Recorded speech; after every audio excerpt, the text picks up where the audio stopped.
So, welcome back to Is This Music? This is episode 4. We are going to be talking about festivals, and one festival we will not be talking about because that deserves its own episode. Next month will be Transmit, which will be very weird for a Scottish music podcast to be talking about festivals and not the biggest one of the year. But you're just going to have to wait until next month for that to happen. It's a bit of a skeleton crew with us this month. It's myself, Craig, as always. We have Paul, who is still a Evening. frequent flyer here. And Yep. for the first time on the podcast, you'll not recognise him from here, but you should recognise him from the internet in many guises. It's Glenn from Gigs with Glenn. Hello, As well everyone. as this music. We're glad to finally have him. Hopefully, he'll be telling us who a lot of the acts are on festivals nowadays because we are too old to know, quite frankly. So he should give us an education on who's actually worth seeing and who's not worth seeing for all the big festivals just now. So we're going to do our usual, go round everyone, although there is only the three of us, to find out what we've been enjoying in the past month and what we're looking forward to, bearing in mind this is recorded sort of mid-month. So just ignore your calendars. It's what's happened since the last recording of the podcast and what's going to be happening up until the next one. God only knows when that'll be as well. Paul, do you want to tell us what you've been up to? Yeah, I think for me, not a lot gig wise, to be honest, since the last one. I've just been flicking through my calendar to see if there's any I've been at. There's not. Just been working away and getting on with day to day life. No more gigs in between, just getting through a lot of new music. Craig will know, anyone else will know who speaks to me.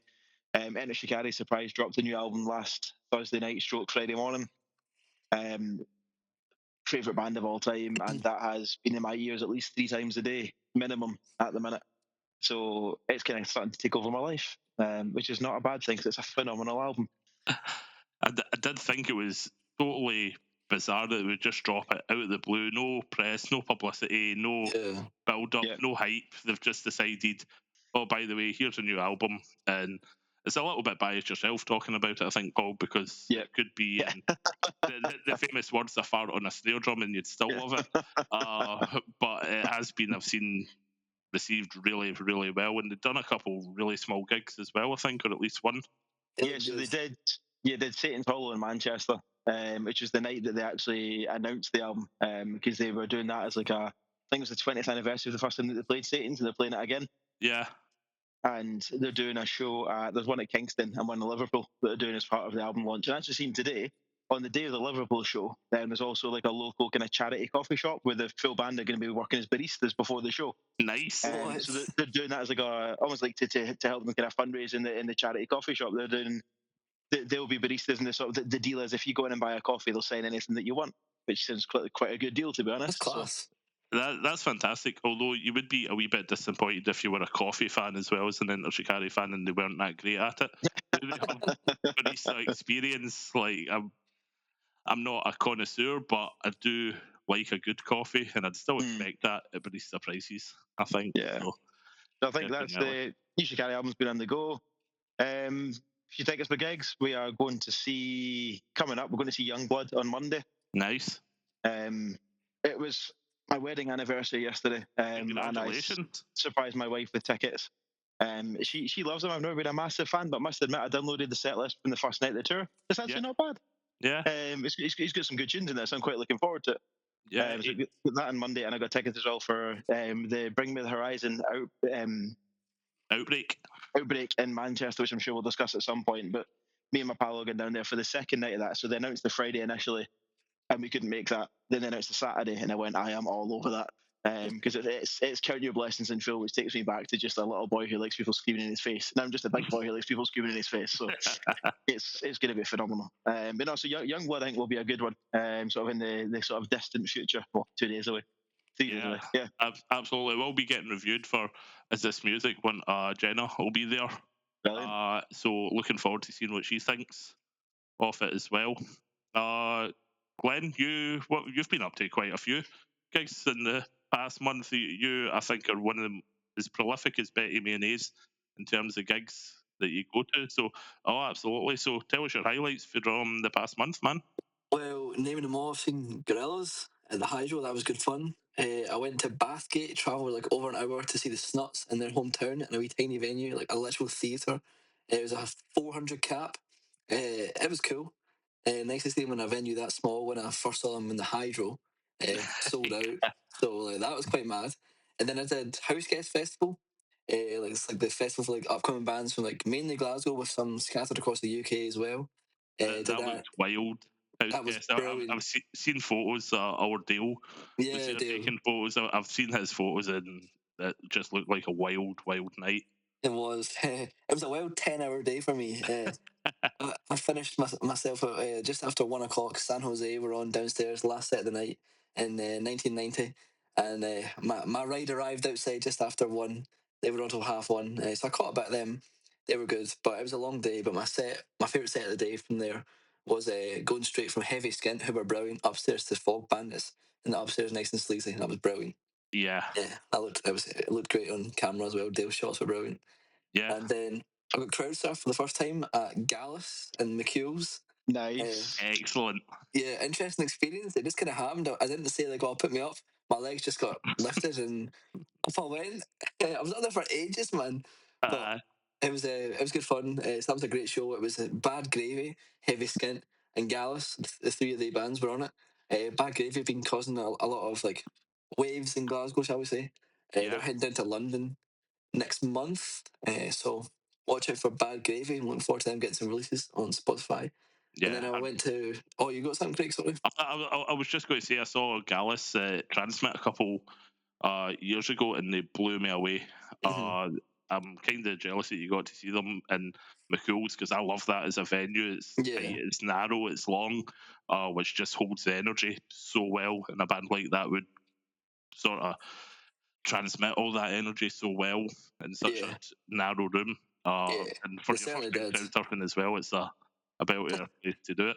For Yeah. those listeners who don't know, Glenn is about 5 years old. So it's, Sound.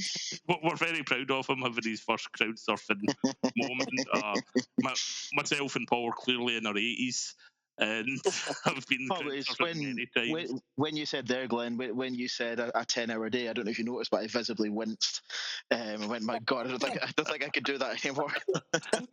My knees and lower back are in pain just considering that. Oh man, it was Uh, well worth it. Well worth it. yeah. Also, I'm not 5. I turned 6 last month. Come on. Like I said, we're glad that you're here so you can tell us about all these people who are playing festivals I'll keep you fresh. nowadays because the days are behind us where we can readily rhyme them off. So have you got anything coming up, man, that's you're looking uh, forward to? have I got anything coming up? Give me a second. I think, hopefully we're going to Edinburgh in May 8th for Yeah, the Royston Club in the Corn Exchange. That'll be nice. quite interesting because I saw them support Kasabian there Oh, last nice. July, and now they're headlining it like less than a year later, which is quite cool. Yeah. Um, and Liverpool Sound City, May 2nd and 3rd. I'm heading down to Liverpool, doing some Oh, awesome. interviewing there and get some sets there. So it's Keo and Jalen Nagonda that are headlining that Saturday, Sunday. So that'll be good. Yeah, I saw Jalen as well. He's really good. I really enjoyed his set at Transmit, I want to say, a couple of years ago Yeah, as well. I was right into him. I think he opened up the main stage that's one right. day. It was good, really soulful Exactly. Looking forward to some music. soul. Yeah, a bit different. I was thinking Marvin Gaye when he Yeah, was yeah, playing. It literally. was really good. Yeah, Uh, that'll be funky. That'll be fun. yeah, definitely. And again, for the listeners that don't know, Glenn's from Gigs with Glenn on TikTok and YouTube and stuff. But I think everyone will know him from TikTok. Interviewing all the bands as well and seeing them, and he's made some very good hot tips with up and coming bands. I think you're responsible for half the UK's music scene nowadays. I like to think so. Also known as the Scottish Nerdwar. Yes, Uh, yes. totally surprising them. So definitely check Glenn out on Gigs with Glenn. Thank you. Uh, my last month has been pretty quiet, as has my month ahead. I don't know if it's just because I'm getting so old or because I don't think gigs are slowing down any. It's weird. It's been a weird couple months. But since the last podcast, I went to see Water Parks in the Barrowlands. That was just a fun pop punk night. Really, it's maybe a bit new pop punk for me, and it was quite undersold. as well. It wasn't too busy at all, but it was still enjoyable, and the people who were there absolutely loved it. It was one of those gigs where there may not be thousands of people, but the people who were there love it as much as 1,000 people would have. Really, I'm sure I saw on Facebook that there's people queuing for that from something like 5 in the morning to get to the Wow. exactly. front. It's like They're hardcore. yeah, it's less fans, but hardcore Yeah. fans, which I love to see as well. I went to see Laura Jane Grace from Against Me in Slay as well, which we keep on saying is coming out on its own as a punk venue, like really small, intimate gigs. And to see Laura play there, it was pretty special. But a big shout out for one of the support acts, Braticus, who, if you're into punk music, go and see them. They're incredible. Two sisters who grew up in a DIY punk household. Their dad was actually at the gig. Oh, nice. They're from Glasgow, but they were on the full tour with Laura Jane Grace, and they were fierce, man. Like some proper attitude from them. So definitely check out Braticus. But the absolute crown jewels of my last month, and it was only a couple nights before this recording, was The Prodigy. 2 nights ago, absolutely blew my socks off. Second time seeing them live. And the best way to describe it is I go to thousands of gigs, and I've been to thousands of gigs, and this is the only band that when they kick off, your skeleton gets rattled in your body from the noise that they make. It's the bass, everything is undescribable. The lights are like something out of Close Encounters. It's lasers and lights everywhere, and for four guys on the stage making that much noise is unbelievable. Words will not ever do them justice. Go and see the Prodigy live. They are playing in Edinburgh in August. I want to say the 29th. The Royal Highland Centre. You will be missing out, even if you're not into house or rave or techno or whatever you want to call it. Go and see them just for the experience, I'd say, because I've always liked them, but it's not my number one genre. It's not my favourite band to listen to on recordings. But to see them live, you'll never experience anything like it. It's like being in a audio war. It is incredible. No, you mentioned Which, Slay there. Like, see the venue. yeah. I'm going to circle back to that. I've never been to it, but I've Hmm. got Speed penciled in this coming Monday. That Cool. they're getting about. I think that's in Slay, so I think that'd be quite interesting to see them there because they seem very like bouncy, energetic, and like I think that's the type of place that'd be good for them. Slay. Oh yeah, absolutely. It's a great little venue. It's in the basement. The first time I was there, it was actually for Neck Deep playing a no barrier show.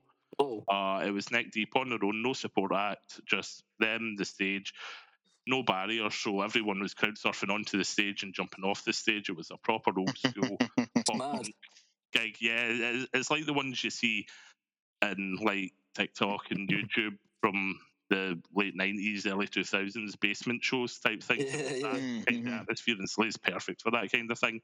Nowadays, there are barriers at pretty much every gig since then, but it's still got that atmosphere of an old school sort of punk gig. It's punk gigs I go to. It's not the only thing they put on. They put on a lot of metal and stuff as well.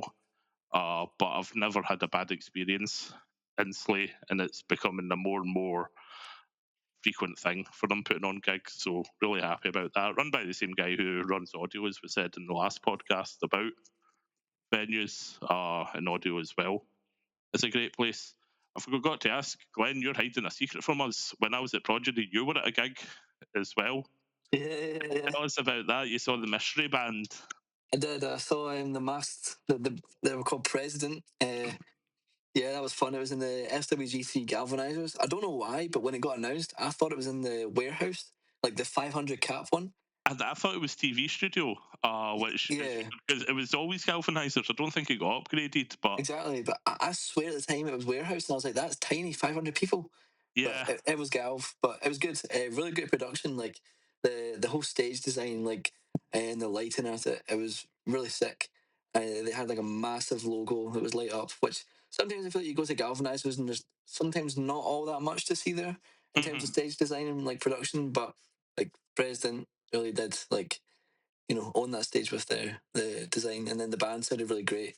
It was a short set, but that didn't take away from how good they sounded. I would like to see them again, in even a bigger venue. Yeah, it was good fun. Nice wee pit down the front.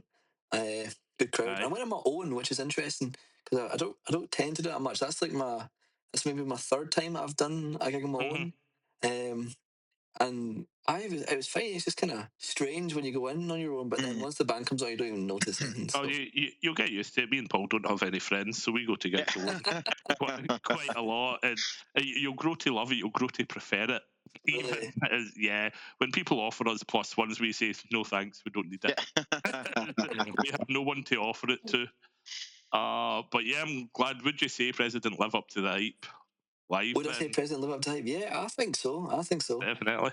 Yeah, I mean, I just think it'd be cool to see more on Spotify. They've got, I think, it's 2 EPs out just now, Mhm. and I do find myself listening to them. To be fair, like they are on my rotation, so we say, to listen to them. And yeah, I think live, considering they only came out like last summer at Download for the Yeah, first time, like that, it was a good show. It was a good show. So yeah, I say they live up to it. I'm excited to see what happens with them in the future. definitely. I think any band brave enough to cover Deftones is definitely worth a listen purely for that. Yeah, it was I think interesting. circling back again, sorry, back to the Slay point. Mhm. I don't know if you've seen as well. I've known the boy for a few years. The guy called Mark Miller who runs Slay. Yeah, He's actually started doing like a TikTok series, which is quite interesting. Yeah, I saw that. I've seen He's that. been Yeah, his most recent one was how PRS is killing grassroots venues, which is probably another podcast within itself, because of how much they tried to skin him for playing music within the venues. he got a He's horrendous bill from yeah, PRS, most of he's which he didn't owe. Yeah, yeah, the really interesting one that's interesting in that side of the music industry. He's got ones about who deals with the band riders, how they sort it out, how he runs the venue from behind the scenes. It's well worth a look at his TikTok just to see. It's nice even for me. I've never ran a venue, and you don't know half the stuff that would go into it. So it's nice to see kind of what goes on in the background as well. So shout out to him for keeping it going for all these years. yeah. Yeah, I've been seeing that TikTok, and like the rider one I thought was really interesting. I've always wondered that, Mm-hmm, like Mhm. grassroots riders, how does that work? So mm-hmm, that was quite interesting for him to post about that.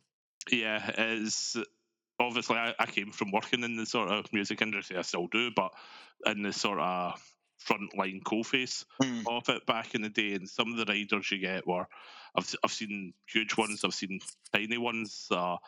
You see the sort of diva ones as well, where they demand a whole brand new white couch be delivered and stuff like that. That was a Mariah Carey special there. And it's always good to see sort of behind the scenes as well. Mm-hmm. I will say one of the funniest and cutest riders I saw, you'll appreciate this, Paul. It was Twin Atlantic, Right. a club gig we done, and this was when they were sort of. I feel bad saying at their height because it was decades ago, but they'd just come off the tour with Angels and Airwaves and whatnot, Mm-hmm. and it wasn't even a demand, it was a polite request for breadsticks and hummus if possible. It wasn't even get us this. It Complete was rock and roll. if you can some breadsticks and hummus, please. And I thought Yeah, that's cute, That's great. even. But rock and roll at its finest, man. That's all Sam needs: bread, sticks, and hummus. yeah, exactly. And I would add some carrots into that. That'd be quite Oh good. yeah. Carrot sticks. it actually sounds like a really good sort of snacking meal after a gig. But I've seen the other ones where they're asking for like 10 gallons of spirits A every night, and steak. you wonder what they do with Yeah, that. Between like three band members, that's yeah. And I know we've mentioned him in this crazy. podcast as well, but Sappening podcast, which is run by Sean Smith from the Yeah, Blackout. I'm sure in one of those pods, Sean was discussing about how in the Blackout they used to actually just put on the most random things just to see if someone could find it. Like they would just pull absolute random stuff out of thin air and just we'll put that in the rider and just see what they come back with. yeah. I think a lot of bands will just do it for the fun of it. Yeah, well, that was actually a really legit thing back in the day. I know we're going off tangent, but I don't really care. It's just the three of It's us. it's Uh, not this podcast if we don't go off tangent. exactly. Yeah. I'll be surprised if we even talk about a single festival. But anyway, another good little thing, and I know the diehards listeners will already know this fact, but it's a legitimate reason for putting in random things. The famous one was like 5,000 brown M&Ms in Yeah, a brandy glass, and the reason you put that in halfway through the rider is because if you go in and there's not 5,000 brown M&Ms in a brandy glass, they've not read the rider, which yeah. also contains contains really important health and safety shit. Yeah. So if they've not read that, they've also not read your power requirements and your Yeah. cable requirements and the stage requirements and the Mhm. weight stuff. So for all you know, they could have unsafe lights or an unsafe stage, or they could electrocute you with their microphones. So that's why, and was it Wayne's World 2? When he Yep. was talking about it really was looking for 5,000 M&Ms or Ozzy wouldn't go on stage that night. That's why Ozzy wouldn't go on stage that night, because it was a pure safety thing. I can't Yeah. remember off the top of my head which band actually done it. It wasn't Ozzy, it was someone else, but that's why. So riders Yeah. are quite important. One of And the funniest and ones is Iggy Pop's as well. Uh, his sound engineer wrote his technical rider, and it was basically threats of extreme violence if he didn't get what he wanted. In terms of, it was all analog gear, which when I worked mhm. in the business, it was just as digital gear was coming in, and Mhm. everyone was purist and hated it. And he was like, if I see a digital desk, I'm going to smash it up and throw it at you and all that. It was brilliant. I love that sort of stuff. I wish That's I still mental. had copies of the Riders. Yeah. But again, sort of circling back slightly, obviously you mentioned the riders about the technical side of it. Yeah. To make sure everything's rigged up properly, even bringing it back to festivals. I saw at Coachella at the weekend just there, one of the lights fell off. Could have Oh, killed someone. Yeah. Could have killed someone that we cared about as Which well. I know this is UK festivals going to be focusing on today, but for a festival as big as Coachella to have an accident like that is mental. Oh, yeah. And We've probably now just lost our sponsorship with Coachella, so I do apologise. But well, that's the thing. You kind of don't expect it on, like, especially UK ones and US ones. It's really surprising something like that would happen. But if you go into like the Facebook and sort of touring groups and rigger groups and whatnot, people who work in the industry, you see in other less developed countries what they think they can get away with, like using duct tape to stick oh yeah, rigging together and truss and everything. It's insane. They think, oh, that'll be fine. Yep. That'll be fine. And I've seen some promoters thinking they can get away with it as well. When I was a sound engineer, done a gig where you had the stage and then the drum riser was lower than the stage. So the right. drum riser was like a drum loader, because it just wasn't set up properly at all. And the band nearly didn't play, but there was a lot of begging on the promoter's part. He's like, oh, it's fine, it's fine. You know, look on the bright side, at least your drum kit won't slide about because it's That's sitting the edge mental, of the isn't it? stage. Yeah, but you know, some people get away with what they can in the Yeah. music industry. If But it saves them 50 quid, then they'll do it. exactly, you won't see any of that nonsense in the festivals we're about to be Exactly. discussing. Well, No, hopefully not. no, absolutely. And like I said, we won't be discussing Transmit, which it feels unnatural for a Scottish podcast to not be talking about the biggest date in the music calendar. But that's getting its very own episode next month. So fear not, we're going to go right in depth with that, because they are playing a month, yeah, about a month earlier, because of the Commonwealth Games, which I will probably forget to mention. This it also means it's this year is one of the ones where it doesn't clash with 2000 Trees, which we'll be going over, because they were always on the same weekend previously. So it's kind of a big silver lining to the change in date for it for Transmit. But we'll talk about Trees this month. We'll talk about Transmit next month.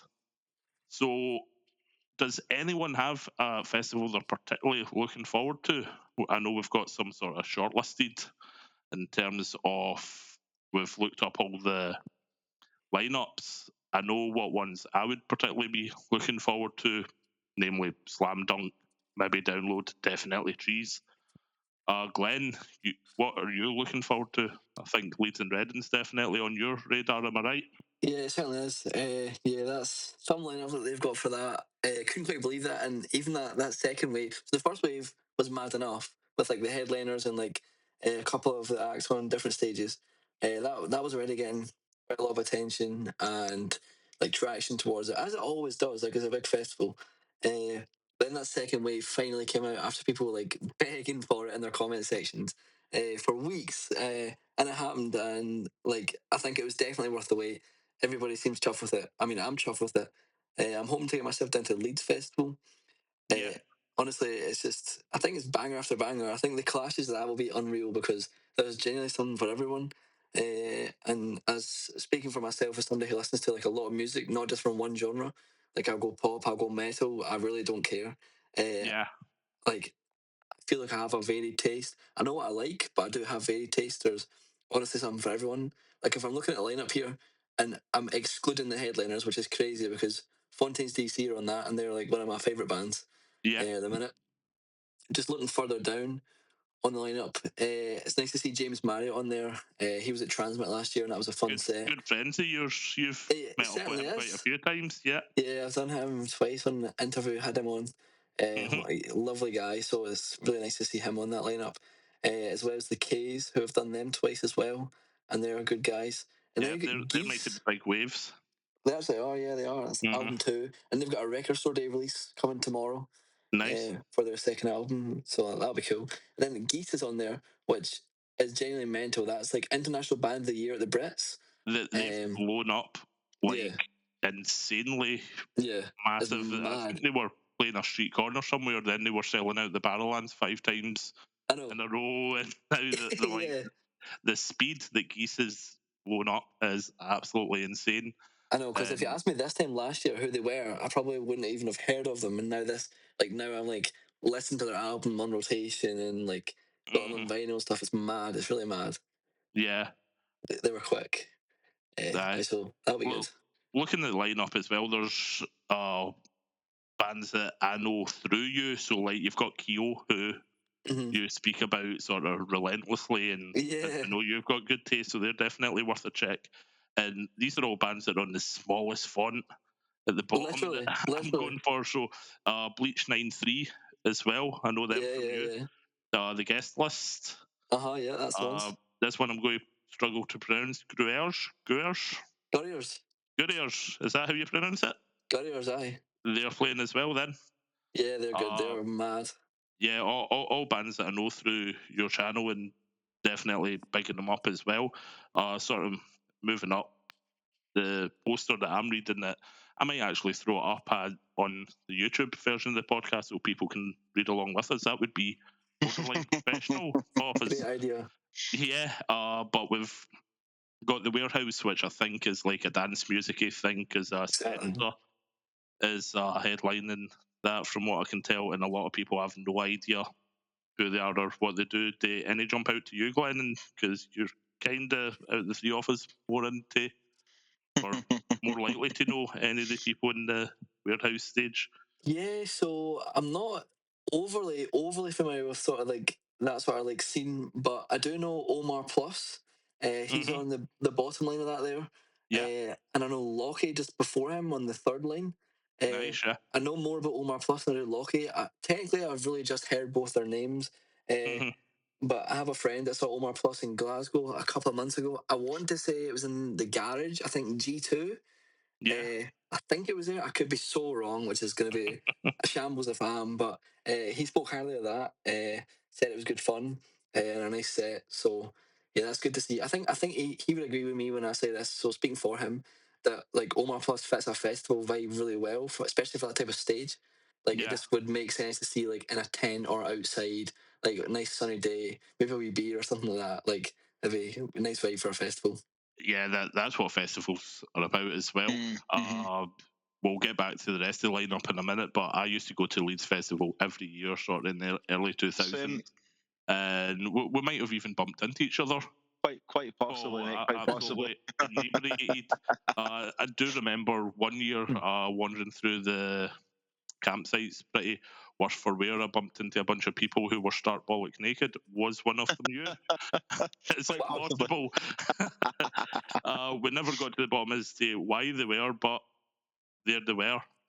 But one of my favourite parts of the Leeds Festival is when the Dropkick Murphys played it every year, and it's Mm-hmm. the absolute height of summer in August weekend, and it was about lunchtime. Dropkick Murphys playing the Fairy Tale in New York by the Pogues.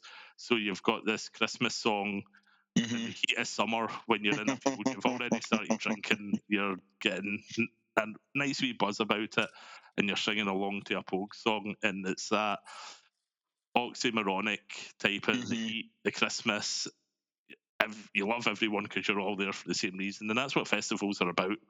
Yeah. really. And I will go on a little rant about how Leeds isn't how it used to be, but I I can was about to guarantee. start that before you. Yeah. But I will not because Glenn is here and I don't want the youth of today chasing me. Well, But I was that's having the a look at thing. the lineup and I think the only one that would appeal to me, or two maybe, one that appeal to me is Kasabian and Ray. Mhm. Maybe a bit of Florence actually. I don't mind a bit of Florence. But I do, and Diego, hopefully I agree with me in this. I miss the days of Leeds Festival for me when it was headlined by like Blink 182, Panic at the Disco, and Eminem. That was like my heavenly Leeds Festival. All these new young artists just don't do it for me. Yeah. And that's where I'm different. Today. Like I'm looking at that and I'm No, thinking like yeah, that's my lineups. Maybe in like 15 years time or something. Like as this music's you'll keep be in going. our position by then. Exactly. I'll be like back in my day when it was Fontaines and Dave. I can guarantee you if Stuart or Gus were here in this episode, they'd be telling us about 10, 15 years before Yeah, me and before Paul were us. going to Yeah, Leeds. Yeah. Their lineups were better as well. It's the way of the world. yeah. Like Paul was saying, I went there and, Green Day were headlining, the Pixies were headlining. Mm. Who else? At one point, I saw Dirty Sanchez live there, which was one of the weirdest That experiences of would have my been life. phenomenal. So Glenn, do you know who Dirty Sanchez were? Nah, that's why I didn't pick up there. Oh, Right. So are you aware of Jackass? Yes. Like yeah, Johnny Knoxville and that. yeah, So there was a Exactly. Welsh Yeah. version of it yeah. called Dirty Sanchez, Right. where it was a bunch of guys who were friends with the Goldie Looking Chain, being the whole Welsh connection. Do you know who the Goldie Looking Chain are? No. Oh, you need to Oh, educate yourself. Right, so right. I we're going to know. pause the podcast. So, The GLC. do you know where Wales is? I do know where Wales is. Yes. That's where I should have started. So the Goldie Looking Chain, absolutely fantastic Welsh rap group. Yeah, There was I'd about say rap. Loose yeah, term, but yeah, rap. funny as fuck, absolutely Yeah, hilarious. Their big sort of breakout hit was "Guns Don't Kill People, Rappers Do," and the video was them on mobility scooters yeah. and everything. Oh wow. They also had a song called "Your Mother's Got a Penis," Yep. and one of my favourite ones was "Nine Bar" as well. I don't think that was a single; that was just off the album. But anyway, I digress. Dirty Sanchez was on MTV. Paul, am I Right. right? Yeah, I say Yeah. MTV. Yeah, yep. And it was basically a bunch of Welsh guys doing the same as Jackass, but a lot more intense. Yeah. Like The way I would just imagine Jackass took more speed than they already took, aye, is and I mean a lot Jackass more. had a bit of humour Yeah, about it. We're like, yeah. Dirty oh, it Sanchez was is a just bit insane. cartoonish. Dirty Sanchez would just like nail nails into their body and Yeah. stuff like that. Well, Well, So there's one that I remember for Dirty Sanchez. I think it was maybe in the Dirty Sanchez movie. Again, we're digressing, but it's a worthy topic. yeah, In the Dirty Sanchez movie, they had a nail gun, and one of the boys nail gunned his bollocks to a plank of wood. Um, I don't know whether to check this out or entertainment when not. we were young, Glenn. Yeah. You are deprived of this. yeah. Scared to look this up after this. Anyway. There's a Dirty Sanchez movie which is amazing. It's so funny. Yeah, Right. I will say one of the main guys, Matthew Pritchard, is now on TikTok as a sort of wellness Joe Wicks Yeah, he's type almost guy. turned He's his vegan and changed his life completely. yeah, and he's all Yeah. about looking after himself, which you need to after that. So anyway, they were Yeah. headlining some sort of tent, and we decided to go see them. I was about 3 in from the barrier. Right. And they started off, meat tenderizers, that big hammer you get in the kitchen Yep. with the spikes on the end. They opened up just by one of them pounding fuck out his thigh to a death metal track with that until it was bleeding. And the previous night they'd done the same at Reading because you could see the big bruise in his leg. And Mm. then it was just acts of self harm on stage. There was one point, and I'm trying to remember everything. I don't want to freak the listeners out too much about More than we it. have done already. Yeah, like there was definite like piercing themselves with things and tying bits of fishing wire around very sensitive parts of the male body and then Yeah. throwing Yeah. hammers into the crowd whilst attached to said bits. But the reason I've brought this up is I was 3 away from the barrier and I swear to God I could hear people throwing up. Oh, no wonder. No wonder. All the gasps and like, oh my God, they're doing it. Oh no, ah. and you could hear people being sick out of sheer disgust. And that's what the Leeds Festival used to be Yeah. for us. It was. It used to be fun. Why? No, that's not right. That's actually not It was right. Paul and his friends walking about naked in the campsite, and it was Dirty Sanchez making people be physically sick. That's not. I don't understand why they were on stage doing that. They got Was that paid getting very broadcasted well on for it. massive screens? It was Uh, in one of the tents, Yeah. so I can't remember Right. if there was a screen behind them, but no one was rushing to see it. So there was plenty of room for those who wanted to see it. Like I said, self-harm on stage, that's all it was. We kind of grew out of that as a nation. I think there was also the comedy tent. I don't know, it's not in the poster, so I don't know if Leeds still do that, but with me and my pals did spend a whole day in the comedy tent at Leeds where Jim Jeffries played. He packed it out. This is where you can see famous comedians before they're famous. And I nearly started a fight with Alan Carr. Oh, Yeah, before he was famous, I was quite drunk, and he insinuated that he's had cardinal relations with my mother. And it was only me and my friends in the tent at this stage that's all he was playing to, and he thought that would be a funny joke, and I didn't take it in the spirit. But no one got hurt, and I'm very pleased for his success Yeah. I've just looked nowadays. up the Dirty Sanchez movie again, and we are going way off topic here. We might need to cut half of this out for our own sanity. I don't think. But another one for Glenn. So another part of the movie, they were going around the country. They were doing seven deadly sins in different countries. 6 or 7, I can't remember what it was. But yeah, one of them was one of the guys had his stomach pumped, and they got I in a big remember jar. that. So they pumped like fluid out his stomach, got in a big jar, and then one of the other boys drank it. no, no. I really wish the listeners could see your reaction to this on camera.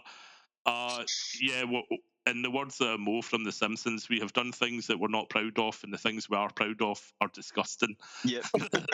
Like I said, this passed for entertainment, so maybe it's a good thing that It's festivals, evolved. especially Leeds, are grown out of this thing, and we've got more sort of wholesome Yeah, acts. I So can't the imagine likes of going to see Ray and then going to see Dirty Sanchez. exactly.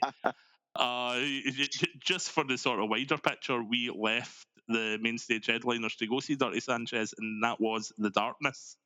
Oof, So nice. we left The Darkness, who were headlining that night, Justin to Hawkins go. be raging. I know, to go see people drink each other's vomit. Mm. It was This is where this fine. year. This year, Glenn. After the third song, Ray's going to go. I've got my pals with me tonight. Oh no, I'll be running. I'll be running. I'll be getting me back to my tent right now. Sanchez. So yeah, let's derail this train. This managed to derail completely. We were talking about the warehouse stage at Leeds and Reading. I don't even know what the stages are called now because of this poster. I remember again back in my day, we had the concrete jungle stage. Do you remember Yep. that part? Yep. It was basically drive-through records bands. One year, I'll rant to you about them later. When drive-through records, absolute legendary record label, but it had like Alistair flogging Molly.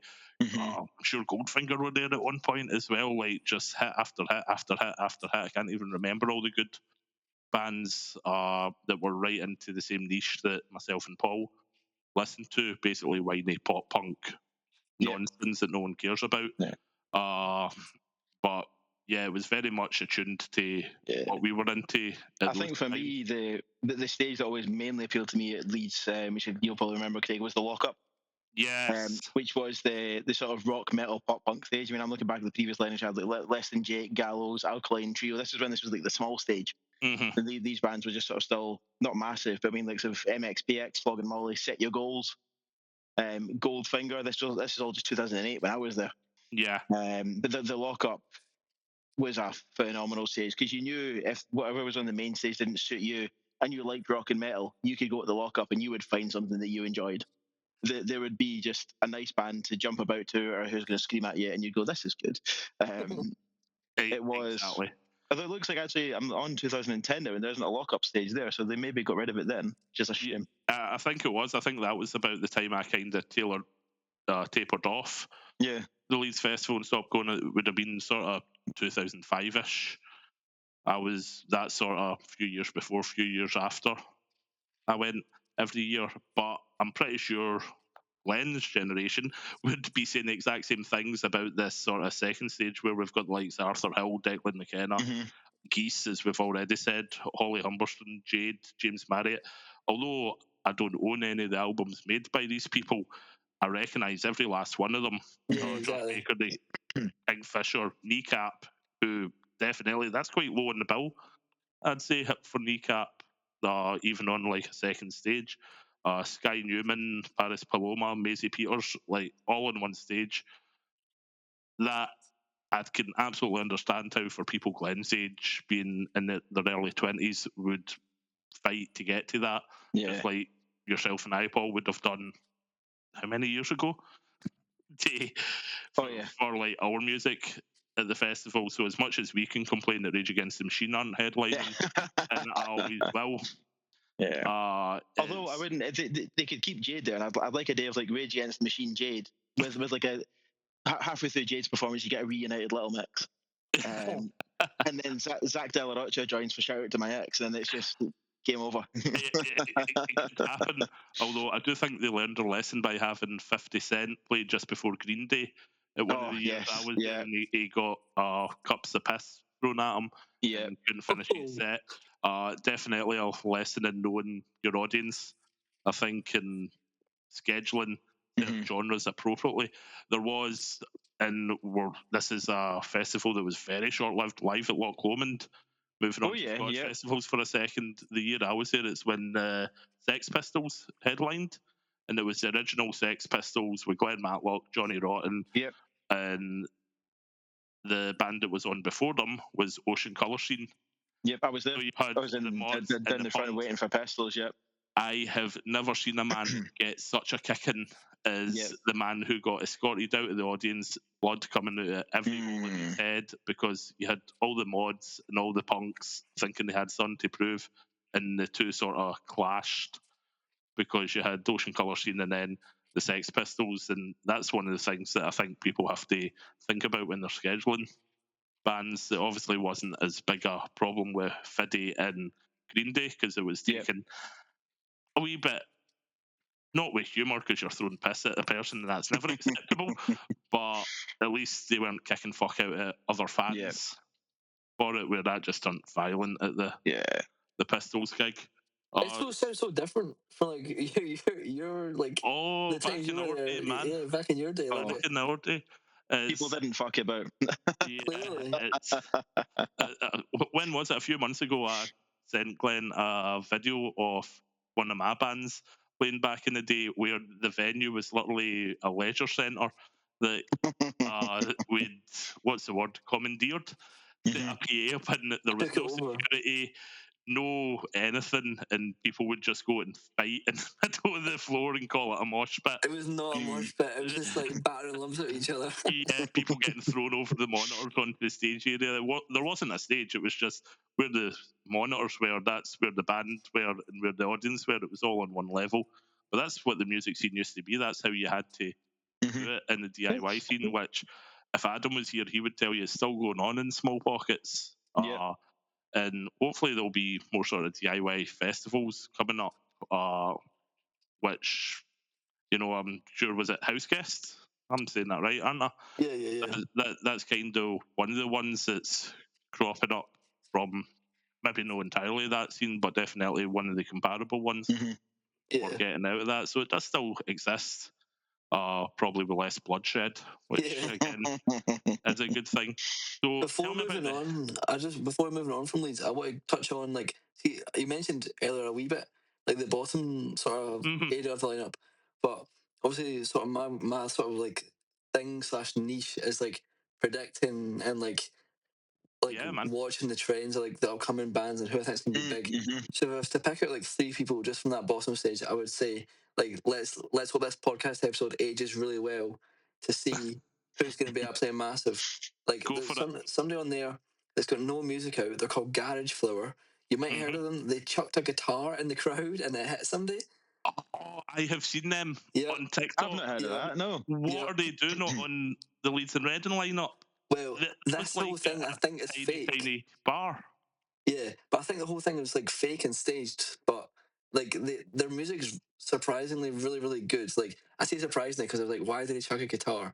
But I do want to interview them someday. I'm not gonna lie, and just obviously I'm interested in their music. But one of the questions will be, why did you do that? Yeah, Like I do pick their remember. brain. And again, it could be staged, but the singer slash guitarist that done that does come across as a complete prick. Is I know that's attractive to some as a front man in the band. That sort of arrogance, Yeah, holier than thou, sort of you should be honoured to be in my presence type thing. But they looked as if they were playing in the function room of a local pub when he threw his toys out the pram. And yeah, maybe I'm too long in the tooth to think, oh yeah, you're hard. But yeah, it's obviously working for them because they're on the poster for Leeds and Reading, exactly. Watch which out is for them. pretty incredible. And although it's at the bottom, they are above a few others that are recognised before them, so they are doing well Yeah. Well, on that. they're not on my ones to watch. I just wanted to quickly give them a wee name drop to see if you knew them, which is interesting. But just quickly, my three ones to watch, I would say Bleach 93, Keo, Yeah, and West Side Cowboy. The three of them, I hmm think, will be playing arenas in like 5 years or so. yeah. I think you are already kind of there. I think obviously you've championed them for a while, but I think they're definitely just about to jump over that wall into Mad. being a proper recognisable name. Yeah. Really, tell me about the headliners at Leeds and Reading because obviously the names are recognised. I don't is because I'm familiar with about half of them, like music wise. I recognise all their names, but like Fontaine's DC, seen them live, brilliant. I can get why people love them. Mhm. Florence and the Machine, I would class as quite an older band, like Yeah. out of them all. Ray's definitely like megastar Yeah, right exactly. now. I'll be honest, I didn't know she was the one that done that song about where the hell her husband is. That's crazy. That's Folk crazy. keep on telling me, oh, Ray this and Ray that. And I'm like, I've never heard a song. And then I saw a clip off her somewhere. And I was like, oh, it's that song, which I only know from an advert or something like that. Mhm. Jason Status as well, definite deservers of headliners, but they also seem sort of old school compared to some of the others. Or am I wrong in saying that, Glenn? Is it? I mean, I think just like Florence and the Machine, like I would even say Charlie XCX as well as like old school, but they've all had this like modern day comeback with like a modern day audience. You know what I mean? Mm-hmm. Like not even a comeback, but just always stayed that relevant. Like Charlie XCX, particularly with like Brat in 2024, um, like that's really pushed her back into the mainstream. But whereas Chasing Status, it's a name that I feel like it's a household name. Like people all may not know the music, but they know the Yeah. name. Uh, like young or old, you know, early 20s or like 50s, whatever. Like people do seem to know them. And the same with Florence the Machine, you know, everybody knows Dog Days Are Over, and like that'll be a great Yep. tune at a festival. So, Mm-hmm. like, Aye, I think it's it's timeless. yeah. Even though I don't own any albums by any of the headliners, I can see why they're headliners. Mhm. And by the time they'd come on stage, if I was there, I'd probably be into it. Probably wouldn't tell anyone that I was into it. There might be a couple sort of secret shameful things A that I was guilty dancing pleasure. to them. Yeah, guilty pleasure. That's it. But definitely deserving of them. So, like we said, it's easy for old people like myself and Paul to complain that it's not Blink 182, Rage Against the Machine, Metallica, all that sort of stuff we used to listen to back in the 90s and early 2000s. But if the even older members of this music were here, they would be saying the exact same thing a couple decades before us as well, complaining it wasn't Hawkwind or whoever they Yep. listened to. I don't know. I was going Then, to say I was going to say the Proclaimers, but I'm sure I've actually seen the Proclaimers. yeah. So I But can't even just complain about that. nipping back to that one quickly. Looking at the small bit again, Glenn. Sorry, whipping back down to the bottom. Violet Grohl, is that who I'm thinking of? Yeah, that's Dave's. Is that I Mr. know. Grohl's Ian? Yeah, Wow. not so wee anymore. Yeah. Yeah, she's She been joined them on stage at Hampden. yes. Yep. She's been hitting the sort of not press thingy, but she's basically come out and said, yeah, you can call me an apple baby if you want, but at least listen to my music Nah, because fair enough. I it's didn't know she fucking was doing brilliant. on stuff. And Speaking of Nepo babies, you've also got Cruz Beckham and the Breakers on there. Yeah. So, yes. And it's important to say he's not the annoying Beckham child, as he's the other one that pretends to be a chef. I've actually seen some of his music, and he's got a bit of talent in him. So again, okay. that's definitely worth it. But yeah, I think Leeds is as good as it has been. It's just catering for the same age groups as it has always catered for, Yeah. and that's a good thing. You don't want a festival filled with people the same age as me and Paul, because we just don't dance. We certainly don't crowd surf. God help the people try to lift me to crowd surf. There needs to be some sort of health and safety assessment to get that done. But yeah, I think sort of definitely going by Glenn's recommendations as well. It's still at the paramount festivals in the UK Yeah, that's the big one. to go to, especially because it's not extremely diverse. It's still got that pop rock, more hip hop coming into it now, sort of backbone, but it's not so weird and wonderful like Glastonbury tends to be, where you can go and see an established pop act, and then you can go and see a hippie try to play a potato like a flute or something like that, like where it goes too far left field, and you just don't get it. It's still within the spectrum enough that you're going to enjoy whoever you see at Leeds and Reading, I think, or you'll definitely at least be able to get into it. Definitely. Yep. Yeah, absolutely. So I was going to see if Paul wanted to go on a rant about one of his favourites for the upcoming year, Slam Dunk. Are you prepared? Yep. I am indeed, Yeah. mate. No, Slam Dunk is a big one for me on the calendar every single year. I've been going since I can't remember how long. I think maybe 2006, 2007, maybe has been starting to go Slam Dunk. Maybe actually not that far back since it was, especially since it was back. It used to be in Leeds City Centre. So it used to be there before it moved out to Temple Newsom, where it lives now. I tend to frequent the Leeds one, never done Hatfield. But every single year I do Slam Dunk. Just the sort of lineup always appeals to me. And there's the same kind of core group of people that go every year, that we are always kind of tend to go regardless of the lineup. I don't know if you've got the lineup in front of you there, just to see if there's anyone that you would sort of shout out on it. But for me, the sort of standouts this year, you've got Taking Back Sunday, who are doing Louder Now in full, which I know for Craig, I mean, Taking Back Sunday are one of those bands who, again, we sort of grew up with. Doing Louder Now in full is going to be phenomenal. Going to be incredible, yeah. Yeah, I mean, obviously, it all depends if Adam Lazara decides to bring his singing voice or not, but it's going to be good regardless. One of my favourite things, if we can jump in here, that I've ever seen is a lot of listeners will know I quite frequently go on Reddit, and I can be seen there quite a lot. I also run Is This Music Reddit subreddit. But in the Pop Punkers subreddit, someone asked the question, who is the best band you've seen live and who is the worst band you've seen live? And a lot of people answered Taking Back Sunday and Taking Back Sunday. Yep. It can be very hit or miss. It really depends on how you catch them. It's always enjoyable, but yeah, Adam can be a bit of a loose cannon. Yeah, it can be. They're one that I'm very, very looking forward to. Sticking with the kind of theme of bands and albums in full. Def Havana doing Fools and Worthless Liars in full. Yeah. I am already crying with happiness at the prospect of that happening on stage. So when it actually does happen and I'm stood in the field, it's going to be another level. Looking a bit further down, we've got our pals in Punk Rock Factory. Yeah. Who are always a bit of fun. It's always fun. Yeah, that Barrowland show that you and I were at was phenomenal. Yeah.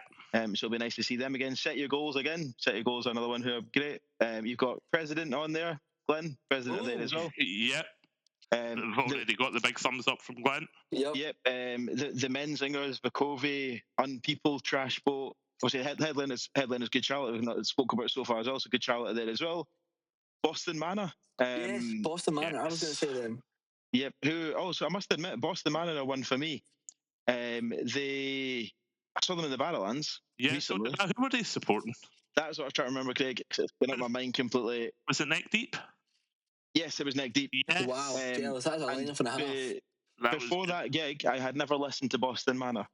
I walked out of that gig and went, fucking hell, they were good. Yeah, And I am really excited to see them again I because they love them. absolutely Really. just floored me. I just never got around to giving them a proper listen before, and they absolutely floored me. Our very own Dead Pony are there as well. Oh, They are still making waves. They're still sort of Yep, clicking up, and we're proud to still see them going. on every lineup. Yeah, and as I said, we've been frequenting Slam Dunk for a long time, and two bands you can always probably say are going to be in the Slam Dunk lineup before it's even announced. Zebrahead and Goldfinger, Yes, who are pretty so much fun. nailed on for most years. I think Zebrahead have some dirt on the guy who runs Slam Dunk because without fail, every single year Zebrahead are one of the first bands that are announced for that lineup. No, I jest, but they fit the vibe perfectly for Slam Dunk. They are one of the bands that just slot in. They're a party band. Yeah, they're a party band and it's a party festival. Yeah, exactly. And But I think, Goldfinger as well. yeah, Goldfinger are just good fun. Yeah, Yeah. definitely, because they've got Mike from MXPX playing bass for Yep. them nowadays Yep. as well. It's good just to see them and be like, Yeah. hey, And I think a couple who I've not actually mentioned yet, I'm really looking forward to are Dashboard Confessional love Dashboard. and Motion City Soundtrack. Oh man, right, I'm putting everything down. I had my phone in my hand, but now it's going down. Motion City. I don't think I've seen Motion City yet. I I've don't not, and think, I and I'm am casting my mind back. devastated. I don't think I've seen them, so I am very excited to catch them at Slam Dunk. Because again, another absolutely sensational band. I love Motion City. And of all the tattoos I've got a Motion City one on my elbow. I've got Rex from Nice. Her Words Destroyed My Yeah. Planet, the single art.